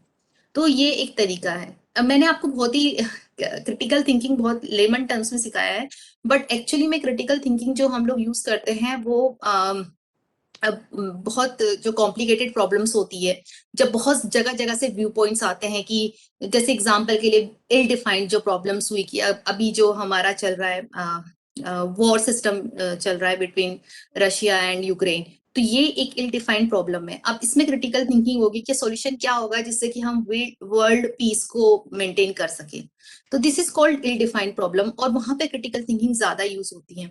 पर हम इसको अगर लोअर लेवल पे यूज करना चाहे तो हम उसको वहां पे भी यूज कर सकते हैं to teach student about the 10, जिसमें कि आप 1, 0, 10 होता है ना कि 0, 1, तो वो कंसेप्ट सिखाने के लिए यूज कर सकते हैं। सो अब वोवन इनटू ये हमारी एजुकेशन पॉलिसी में कैसे है, उसके लिए एग्जांपल जो इन्होंने बताया है कि हमारे यहाँ पे एक तो हमें टेक्नोलॉजी यूज करनी ही करनी है, that's NEP has already spoken about. उसके बाद ये है कि आप इसमें आप एक्सपीरियंस वो मिमिक कीजिए जो कि डेली लाइफ बेस हो। तो डेली लाइफ बेस में आप ऑगमेंटेड रियलिटी इजीली इंटीग्रेट कर सकते हैं। बच्चा घर से लेके स्कूल में भी आ रहा है, स्कूल से घर पे भी जा रहा है, उसके आसपास की जो वातावरण है उससे रिलेटेड वो कैरेक्टर्स डिस्प्ले करा सकता है स्क्रीन पे। जैसे फॉर एग्जाम्पल जिनके यहाँ जैसे some people will be from those places जहाँ पे आम बहुत लगते हैं, तो आम के पेड़ हैं, तो आम की कंसेप्ट वो वहां पे सीख सकता है। मतलब आम से रिलेटेड एक्टिविटीज हो जाएंगी तो वो उनको बहुत अच्छे से समझ में आएगा। कई लोग जैसे बहुत ठंडी जगह से रहते हैं तो वहाँ सेब के कंसेप्ट होते हैं, तो वो सेब के कंसेप्ट से समझ पाएगा कि अच्छा, तो मतलब ये है कि उनकी जो डेली लाइफ की जो इंटीग्रेटेड है चीजें, उनसे उनको अगर हम रिलेट कर पाते हैं तो उनसे उनकी अंडरस्टैंडिंग काफी बेटर हो जाती है। And then 21st century technology, as sir has already spoken about, और इसमें जो 3 इंपॉर्टेंट चीजें हैं वो है engage, motivate and inspire, जो कि मैंने एक्सप्लेन बताया था कि इंगेजमेंट इज अ की फैक्टर जो कि ऑगमेंटेड रियलिटी एप्लीकेशंस कैप्चर करती हैं। अभी मोटिवेशन भी होता है क्योंकि बच्चे को लगता है ये क्या नई चीज है, हम इन ऑब्जेक्ट्स को देख सकते हैं। तो मैं अभी आपको आगे की स्लाइड्स में बताऊंगी कि कैसे कैसे ये ऑब्जेक्ट्स अपीयर होते हैं और फिर हम इन ऑब्जेक्ट्स को ग्रास्प कर सकते हैं। Then comes to like again competencies and हाँ, तो बिफोर दैट मैं ये बताना चाहूंगी कि ऑगमेंटेड रियलिटी में बहुत सारे टाइप्स होते हैं, जैसे कि लोकेशन बेस्ड AR होगा, जिसमें पोकेमन गो गेम उस टाइम पे काफी फेमस हुआ था, जिसने ऑगमेंटेड रियलिटी को एकदम हाइप पे लाया था। 2017 की बात है। तो वहां पे आपको किसी सर्टेन लोकेशन पे जाना होता है और वहीं पे वो कैरेक्टर पॉपअप होता है। तो ये एक तरीका है ऑगमेंटेड रियलिटी का। दूसरा ये है जो कि ये वाला जो है ये दिस इज मार्कर बेस्ड। तो यहाँ पे हम ये देख रहे हैं, यहाँ पे एक मार्कर है और जैसे ही यहाँ पे हम ये डालेंगे तो यहाँ पे इसके सामने एक बॉक्स अपीयर हो जाता है कैरेक्टर के आगे। तो ये मार्कर बेस्ड है। और फिर उसके बाद आता है प्रोजेक्शन बेस्ड और आउटलाइनिंग एआर। तो ये कुछ इस तरीके से है कि हमने यहाँ पे एक ऑब्जेक्ट की पोजीशन डिफाइन कर दी और ये हमारा यहाँ पे ऑब्जेक्ट एज ए कार जो है वो अपीयर हो गई। तो ये different different types of AR है। Coming to the next slide. हाँ, तो ये रिसर्च क्वेश्चंस अब हर टीचर के माइंड में आ रहे होंगे कि ठीक है, अब हम समझ गए कि ऑगमेंटेड रियलिटी बहुत जरूरी है हमारे लिए और हमें इसको यूज करना चाहिए। इतने इतने तरीके की ऑगमेंटेड रियलिटी एप्लीकेशंस होती है और ये 21st सेंचुरी स्किल्स में भी आ रही है, एनईपी में भी आ रही है, बहुत अच्छी बात है। अब आगे क्या? अब आगे ये है कि हमारे दिमाग में कुछ क्वेश्चन आ रहे होंगे कि हम कैसे करेंगे ये चीजें। तो सबसे पहला क्वेश्चन जो हमारे दिमाग में आता है कि इस तरह की टेक्नोलॉजी को जब हम फर्स्ट टाइम इंट्रोड्यूस कराते हैं तो बच्चे कैसे रिएक्ट करते हैं।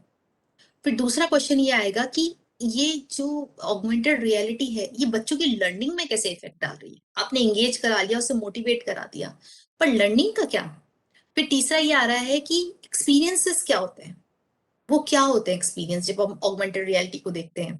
एंड फोर्थ क्वेश्चन ये आएगा कि ठीक है, अब वो उसका मोटिवेशन और एंगेजमेंट कैसे इंप्रूव करा रहा है लर्निंग को लेकर।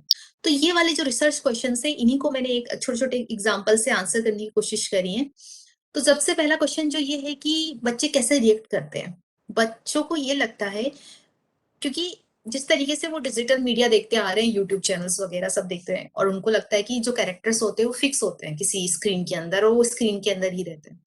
पर जब फर्स्ट टाइम वो पॉप आउट होंगे they will be surprise to know, और वो उनकी तरफ से बहुत पॉजिटिव रिस्पॉन्स आएगा क्योंकि उनको ऐसी चीजें पसंद है जिनके साथ वो इंटरेक्ट कर सके। वीडियोज में आप इंटरेक्ट नहीं कर सकते। This is the biggest limitations of using video. तो अगर आपको कोई कॉम्प्लिकेटेड सब्जेक्ट बच्चों को पढ़ाना है जहां आपको लगता है कि उनका एंगेजमेंट वेरी वेरी मिनिमल होगा, आप वहां पे एआर एप्लीकेशंस यूज कर सकते हैं। बच्चों के अंदर एकदम से उस चीज को लेके एक मोटिवेशन होगा कि हाँ, हमें ये नई चीज सीखनी है। और छोटे बच्चों में जरूर होता है क्योंकि उनकी क्यूरियोसिटी लेवल काफी हाईएस्ट होती है। So coming to the next. So second question ये था कि अब ऑगमेंटेड रियलिटी कैसे एक रोल प्ले करती है। तो जैसे हम ये देख रहे हैं, these are called AR flash card. आप फ्लैश कार्ड यूज कर सकते हैं जहाँ पे डिफरेंट डिफरेंट ऑब्जेक्ट्स आप बच्चों को दिखा के उनका अटेंशन ग्रास्प कर सकते हैं। एक्चुअली जो सबसे बड़ी प्रॉब्लम एकेडमिक सब्जेक्ट्स के साथ होती है वो एब्स्ट्रैक्ट होता है। एब्स्ट्रैक्ट इन द सेंस यहाँ पे हम उसको एलिफेंट कहेंगे, पर जो दूसरी लैंग्वेज का है वो उसको हाथी कहेगा। मतलब ये तो एक नाम है ना कि हमने इसको क्या बोला है। तो मतलब इस तरीके से हमने डिफरेंट डिफरेंट नॉमेनक्लेचर यूज किया है, तो ये एब्स्ट्रैक्ट है। बट इस ऑब्जेक्ट का रिलेशन हमारे माइंड में कैसे सेव हुआ है, दैट इज इम्पोर्टेंट। तो इस कारण से इनको अगर हमें बच्चों को लर्न करवाना है, अगर उनको अंडरस्टैंड करवाना है कि ऑब्जेक्ट्स का, तो उसके लिए augmented reality applications are very important. So coming to the next part. अब ये है कि उनका एक्सपीरियंस क्या होगा जब वो ऑगमेंटेड रियलिटी को यूज करेंगे। तो सबसे बड़ी बात ये है कि बच्चा रिमेम्बर करने की कोशिश करेगा कि ओके, मैंने क्या देखा था। मैंने एक एप्पल देखा था जो स्केटबोर्ड पे घूम रहा था। तो वो फिर उसका कलर भी याद करेगा कि अच्छा, एप्पल ग्रीन कलर का भी होता है, एप्पल रेड कलर का भी होता है। तो ये एक एस्पेक्ट हुआ। Then next would be like that कि उससे उनको एक न्यू नॉलेज एक्वायर होगी। फिर वो अपना टाइम वेस्ट नहीं करेंगे कि वो खेल रहे हैं बस, उनको उससे कोई मतलब। हालांकि खेलना भी इम्पोर्टेंट होता है, but sometimes learning is also, अगर हम खेल के थ्रू उनको लर्निंग दे रहे हैं जिससे कि उनकी नॉलेज एनहेंस हो रही है, तो इट्स ऑल्सो गुड। फिर अगर हम एनिमेशन डाल दें यहाँ पे 3D एनिमल्स का, तो वो उससे उनका एक्साइटमेंट और इंक्रीज हो जाता है। और वो okay, so coming to the fourth point, हम उनसे उनका मोटिवेशन एंड एंगेजमेंट कैसे एनहेंस करते हैं। तो मोटिवेशन है टू फिनिश द टास्क, वो अपना टास्क खत्म करना चाहते हैं, ये उनका मोटिवेशन है। एंड एंगेजमेंट को हम असेस कर सकते हैं कि हमने उसको कितना टाइम दिया है, स्टूडेंट उस पे कितना टाइम लगा रहा है। जैसे मान लो पहले अगर हम उसको क्योंकि अगर हम देखें आर्ट एंड क्राफ्ट की एक्टिविटीज करने में बच्चों को बहुत मजा आता है, उनको पता नहीं चलता है कब सुबह से शाम हो गई। लेकिन अगर हम उसको वहीं पे हिंदी, इंग्लिश, मैथ्स के चैप्टर्स पढ़ा रहे हैं और उसको बता रहे हैं कि देखो ये दो वर्ड है, का और ला मिलके काला बनता है और ये काला रंग है, काला रंग ऐसा होता है, तो बच्चों को मजा नहीं आएगा। अब वही चीज अगर आप उसको 2-3 बच्चों को साथ में ग्रुप में रख दो उनसे कहो तुम सब मिलो, तो वो डिफरेंट डिफरेंट जो फोनेम्स मिलेंगे, जैसे काला काला हो सकता है, या फिर का के साथ कोई और वर्ड एसोसिएट हो गया। तो इस तरीके से जो वर्ड सेंटेंस बनेंगे, बच्चों को एक्साइटमेंट होगा, फिर उनको पता चलेगा कि ये वर्ड्स होते हैं, नॉन वर्ड्स होते हैं। तो और बच्चों का इस टाइम पे 3 to 6 years are very important, क्योंकि वहां पे उनकी जो लिंग्विस्टिक एबिलिटी है, यानी किसी लैंग्वेज को ग्रास्प करने की, वो काफी हाईएस्ट होती है। तो उस टाइम पे कोशिश की जाती है बच्चों को जितना हो सके उतना लैंग्वेजेस का एक्सपोजर दिया जाए। Okay, coming to the next slide. So यहाँ पे मैं आपको एक छोटा सा ऑगमेंटेड रियलिटी बेस्ड एप्लीकेशन दिखा रही हूँ, एंड इसमें साउंड, ओके, ये एक कैटरपिलर की स्टोरी है, जिसमें कि ये बता रहे हैं कि कैटरपिलर कैसे मूव करता है। तो ये सारा ऑगमेंटेड रियलिटी बेस्ड है। You can stop and reshare. While sharing, you can choose optimize for motion and Yes. video. एक सेकेंड, सर को आपको क्लोज करना पड़ेगा सर, मैं इसको उसमें करती हूँ साउंड में। सर आपको स्टॉप शेयरिंग करना पड़ेगा एंड देन अगेन शेयर करना, या When you share, sir, just choose on the top right. There is an option optimize for motion. Kindly allow Dr. Grishma to share her screen. Can you make her the presenter? Make Yes, presenter. I did it. Let her. Okay. I have made her presenter. Okay, so 1 second. So yeah, so you can see For almost 50 years, millions of children all over the world have loved the Very Hungry Caterpillar. And now he's out in the wild with My Very Hungry Caterpillar AR. Feed him tasty fruits, watch him grow, and there's lots of surprises to discover. And when he's tired, let him get some rest. When he spreads his wings, another adventure begins for you and your very hungry caterpillar. सो यहाँ पे हम बच्चों को दिखा रहे हैं कि Metamorphosis कैसे होता है, कि एक अगली caterpillar could be converted into a beautiful butterfly. तो उसमें स्टेजेस क्या होती है, ऑगमेंटेड रियलिटी के थ्रू हम वो स्टेजेस दिखा सकते हैं, so they can get to know कि हाँ ये हम इसको मतलब इस तरीके से यूज कर सकते हैं। सो अब ये एक नरेशन है, मैंने इसका स्नैपशॉट डाला है। नरेशन ये है कि आप बच्चों के साथ कैसे एक्टिविटी में एंगेज हो सकते हैं। तो ये एक मदर और सन के बीच का है, जैसे कि मतलब boy seat beside his mother, और जो मदर नरेट कर रही है स्टोरी वो उसको सुन रहा है। ठीक है, फिर 5 सेकंड तक वो बच्चा सुनेगा, फिर 10 सेकंड पे मदर बताएगी देखो ये है, बच्चा और बताती जाएंगी। फिर उसके बाद बीच में मदर क्वेश्चन पूछेगी कि ये क्या है, why is it named a street of cats, मतलब बच्चों को एंगेज करने के लिए। फिर बच्चा बोलेगा ठीक है, क्योंकि यहाँ पे बहुत सारी कैट्स है स्ट्रीट में, इसलिए इसका नाम स्ट्रीट ऑफ कैट्स रखा गया है। फिर mother continues to narrate the books, बच्चा फिर से सुन रहा है। फिर मदर ने अब आईपैड निकाला, अब उसने एआर पिक्चर बुक में कैमरा रखा, ठीक है, अब वो पॉपअप हुई है इमेजेस, सो वो कहेगा वाओ, मदर कहेगी इट्स सो कूल, और फिर मदर उसको आगे से एक्सप्लेन करेगी। तो यहाँ पे वो क्वेश्चंस पूछ सकते हैं कि what does the AR element look like, तो बच्चा कहेगा it looks like a white cat. इस तरीके से वो different aspects AR artistic work के सिखा सकती है। अब उसमें दिखा सकती है, बच्चा कहेगा देखो मैंने इसकी बिग आईज देखी है कैट्स की, और उसमें आप कंट्रोल कर सकते हो। तो ये एक एग्जांपल है कि मतलब this is the conversation between mother and her son, but ये कॉन्वर्सेशन टीचर और स्टूडेंट के बीच भी हो सकता है, जहाँ पे टीचर स्टूडेंट्स को ये कन्वे कर सकती है कि देखो ये स्टोरीज हैं। अब जैसे कि आप लोगों ने कुछ बनाया है, मैं उसके स्नैपशॉट आप लोगों को दिखाऊंगी। और जैसे मैंने ये एग्जांपल, एक छोटा सा एग्जांपल रखा था कि इनफैक्ट हम पेरेंट्स को भी कनेक्ट कर सकते हैं अपनी एप्लीकेशंस के through.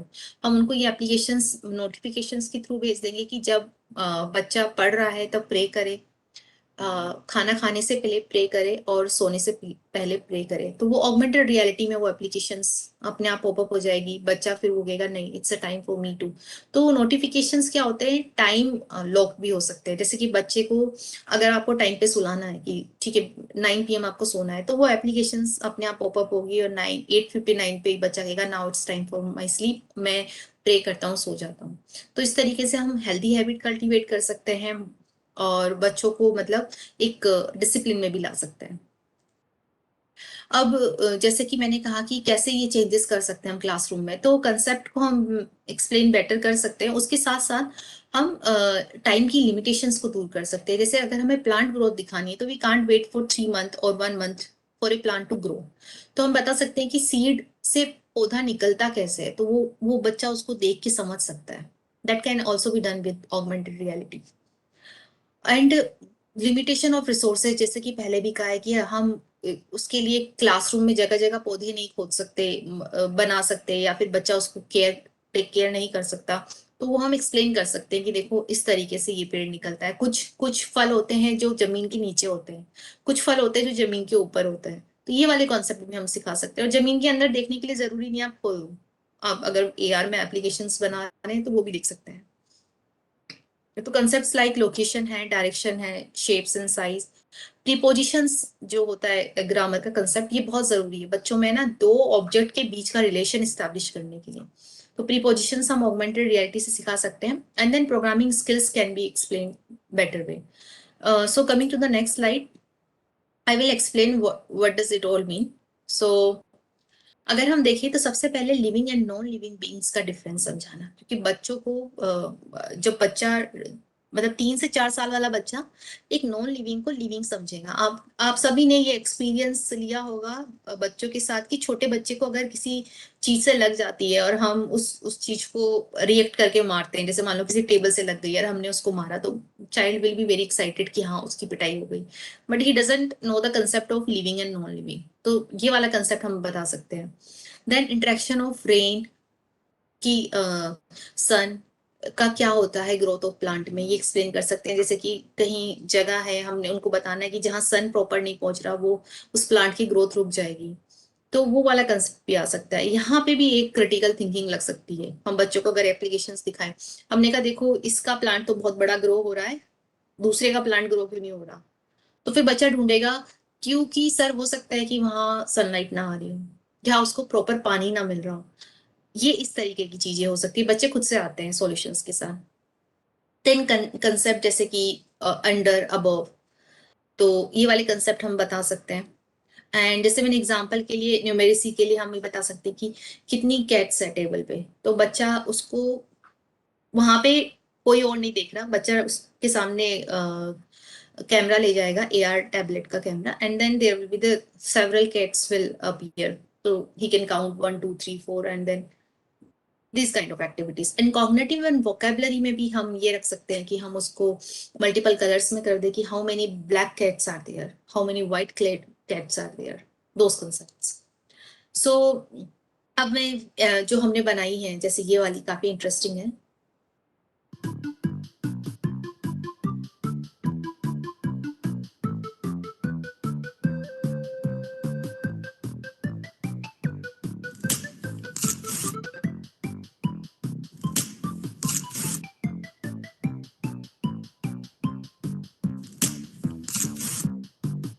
Yeah, very good. Now let's start to eating. This step on banana.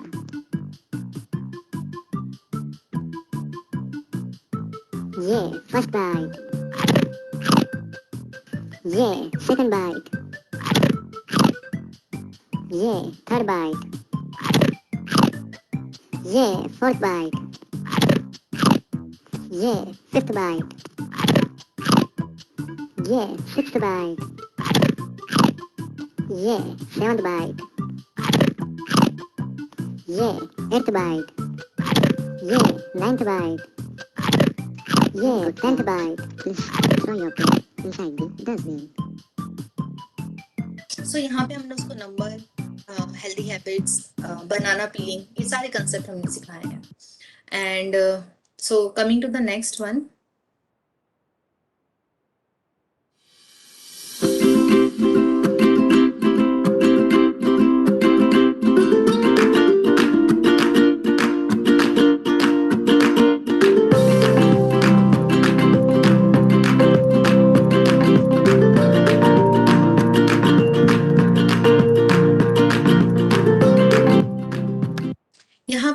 दिखाया है कि घर में इस्तेमाल होने वाली छोटी छोटी चीजें भी एक मार्कर की तरह यूज हो सकती है। बच्चा ये सीख सकता है कि जैसे बच्चों की इमेजिनेशन होती है कि वो कई बार मैच स्टिक को ऐसे सोचते हैं कि वो उनकी कार है, तो जब आप उसको मैच स्टिक को उसके नीचे रखेंगे तो आपको लगेगा ओ ये तो सही में कार है, तो it would boost his imagination कि हाँ ऐसा हो सकता है। तो those are the parts. So coming to the next one, यहाँ पे हम उसको एनिमल्स बता सकते हैं, जैसे कि कौन सा एनिमल है बच्चे बता सकते हैं now from the certain appearance की हाँ डियर है, अब ये कौन सा है। तो बच्चों में ना फीचर्स जो होते हैं इसके एनिमल्स के फीचर्स से कैसे लर्निंग इनहेंस कर सकते हैं। हम पूरा एनिमल नहीं दिखा रहे, आप देख सकते हैं कि बच्चे कहेंगे बनी है, आप पूछोगे क्यों है वो बनी, तो आपको बच्चा कहेगा उसके बहुत बड़े बड़े कान हैं, उसके 2 टीथ्स बाहर है, तो ही इज अ बनी। तो ये चीजें होती है, ये कंसेप्ट की मतलब छोटे फीचर्स से वो कैसे पूरी पिक्चर्स बनाते हैं, उससे ब्रेन का डेवलपमेंट होता है, तो it's also useful. So this one is another one, ये हमने स्टोरी बेस्ड बनाया है। Hello,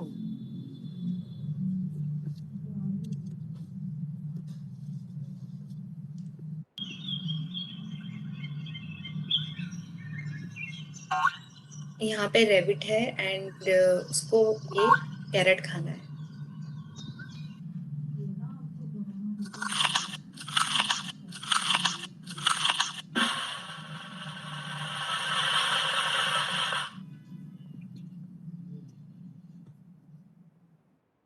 I think if you allow me, I can just add a couple of sentences here. Yes तो ये जो एप्स अभी आप देख रहे और हमारा 5 बजने वाला है, अभी बस 1 मिनट बाकी है। सो ग्रीष्मा जी, मैं कहूंगा इन interest of time we'll have to Yes. stop here and Yes. maybe we can just thank और हम और मेरी उम्मीद है कि आप सब लोग दूसरे सेशन में आएंगे। Thank you so much, Dr. Grishma, and you know, for leading this whole AR development and also sharing it with lot of details in it कि हम एक बात कह रहे हैं कि AR की हम यूज कर सकते हैं, बट कैसे करना है, उसका लाभ क्या है, you know, what are the benefits of using it in a classroom, and a lot of detail is there into it, and I guess you would have benefited.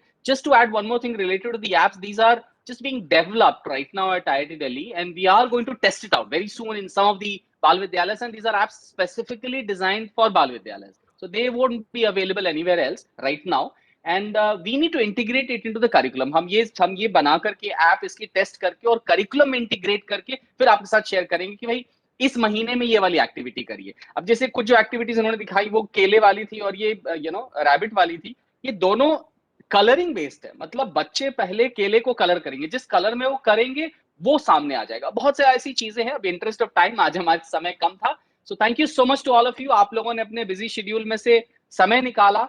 मुझे नहीं मालूम हमारा जो हमने बताया वो आप कितना उपयोगी होगा, आपको कितना यूजफुल होगा ये।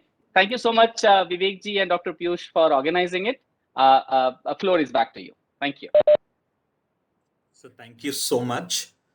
Thank you, Dr. Grishma, Ms. Sunita, Pooja Sani ma'am, Professor Jyoti sir. Thank you for your valuable time, and you've shared a lot of valuable inputs for our educators. Thanks to all the VLEs, but before that, I would like to request Dr. Piyush Gupta sir if sir wants to add anything to this session. Yeah. Thank you very much. Firstly, Professor Jyoti, Dr. Pooja, Dr. Grishma, and Dr. Sunita. Thank you so much.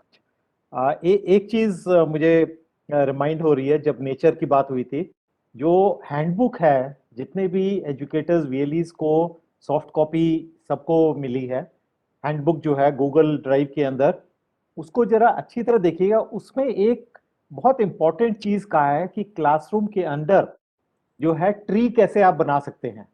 कोने में एक space है जहां पे tree हो, और उस tree को कैसे आप यूज कर सकते हैं मल्टीपल चीजों के लिए। बच्चे उस पे कुछ टांग सकते हैं, अलग अलग चीजें कर सकते हैं, ठीक है। तो वो प्लीज वो बुक पढ़िए, उसके अंदर बहुत अच्छी अच्छी एक्टिविटी बेस्ड उसके अंदर चीजें हैं, और जो एनसीईआरटी की भी बुकलेट साथ में दी हुई हैं, एक्टिविटी बुकलेट्स, उसको भी देखिए।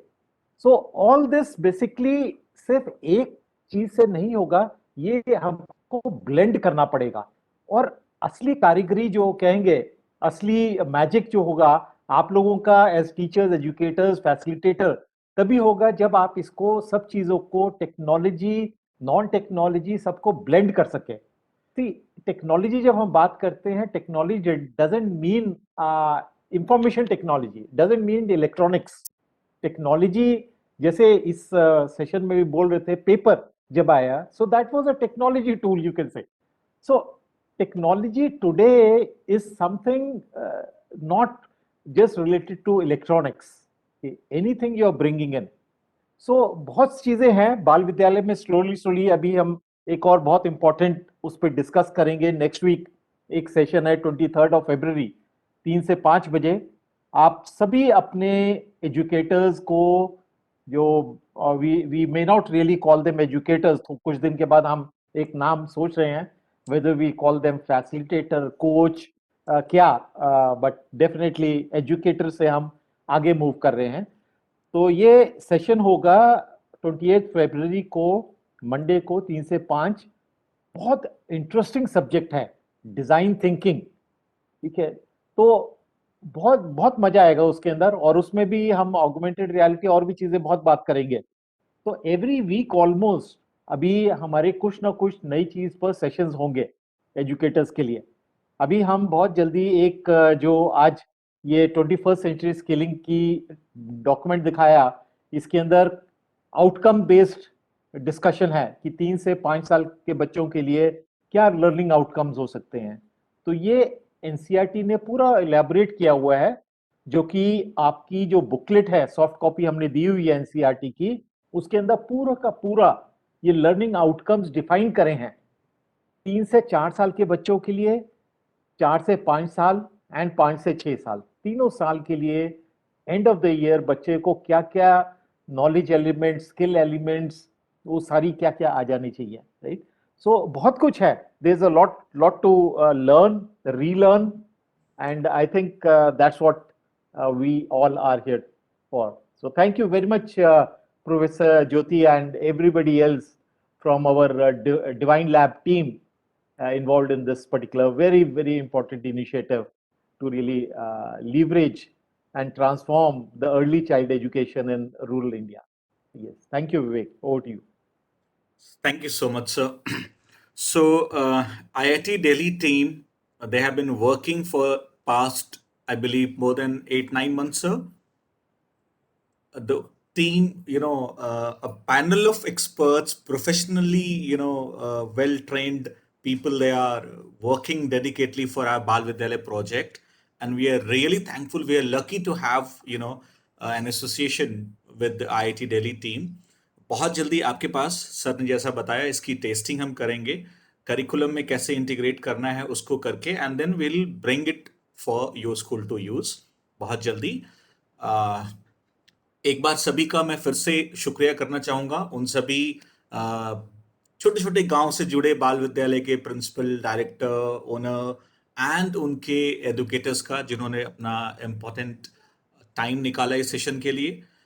और अगले सेशन के लिए भी आपको इस तरह समय निकालना है। ऐसे सेशंस होते रहेंगे, ज्वाइन करते रहिए। कभी हो सकता है बहुत मजा आए, कभी थोड़ा कम मजा आए, बट वो भी हमें सीखना है, चीजें सीखने को मिलती हैं इसी तरीके से। We have to balance and move ahead. So thank you so much once again everyone. इस ट्रेनिंग की वीडियो सीएससी यूट्यूब चैनल पर सीएससी बाल विद्यालय के प्लेलिस्ट में अवेलेबल होगी within next week, and आपकी गूगल ड्राइव में भी जो बाल विद्यालय की है इसमें हम अवेलेबल करा देंगे। So thank you so much everyone, take care. Thank you very much. Thank you everyone. Bye. Thank you. Bye.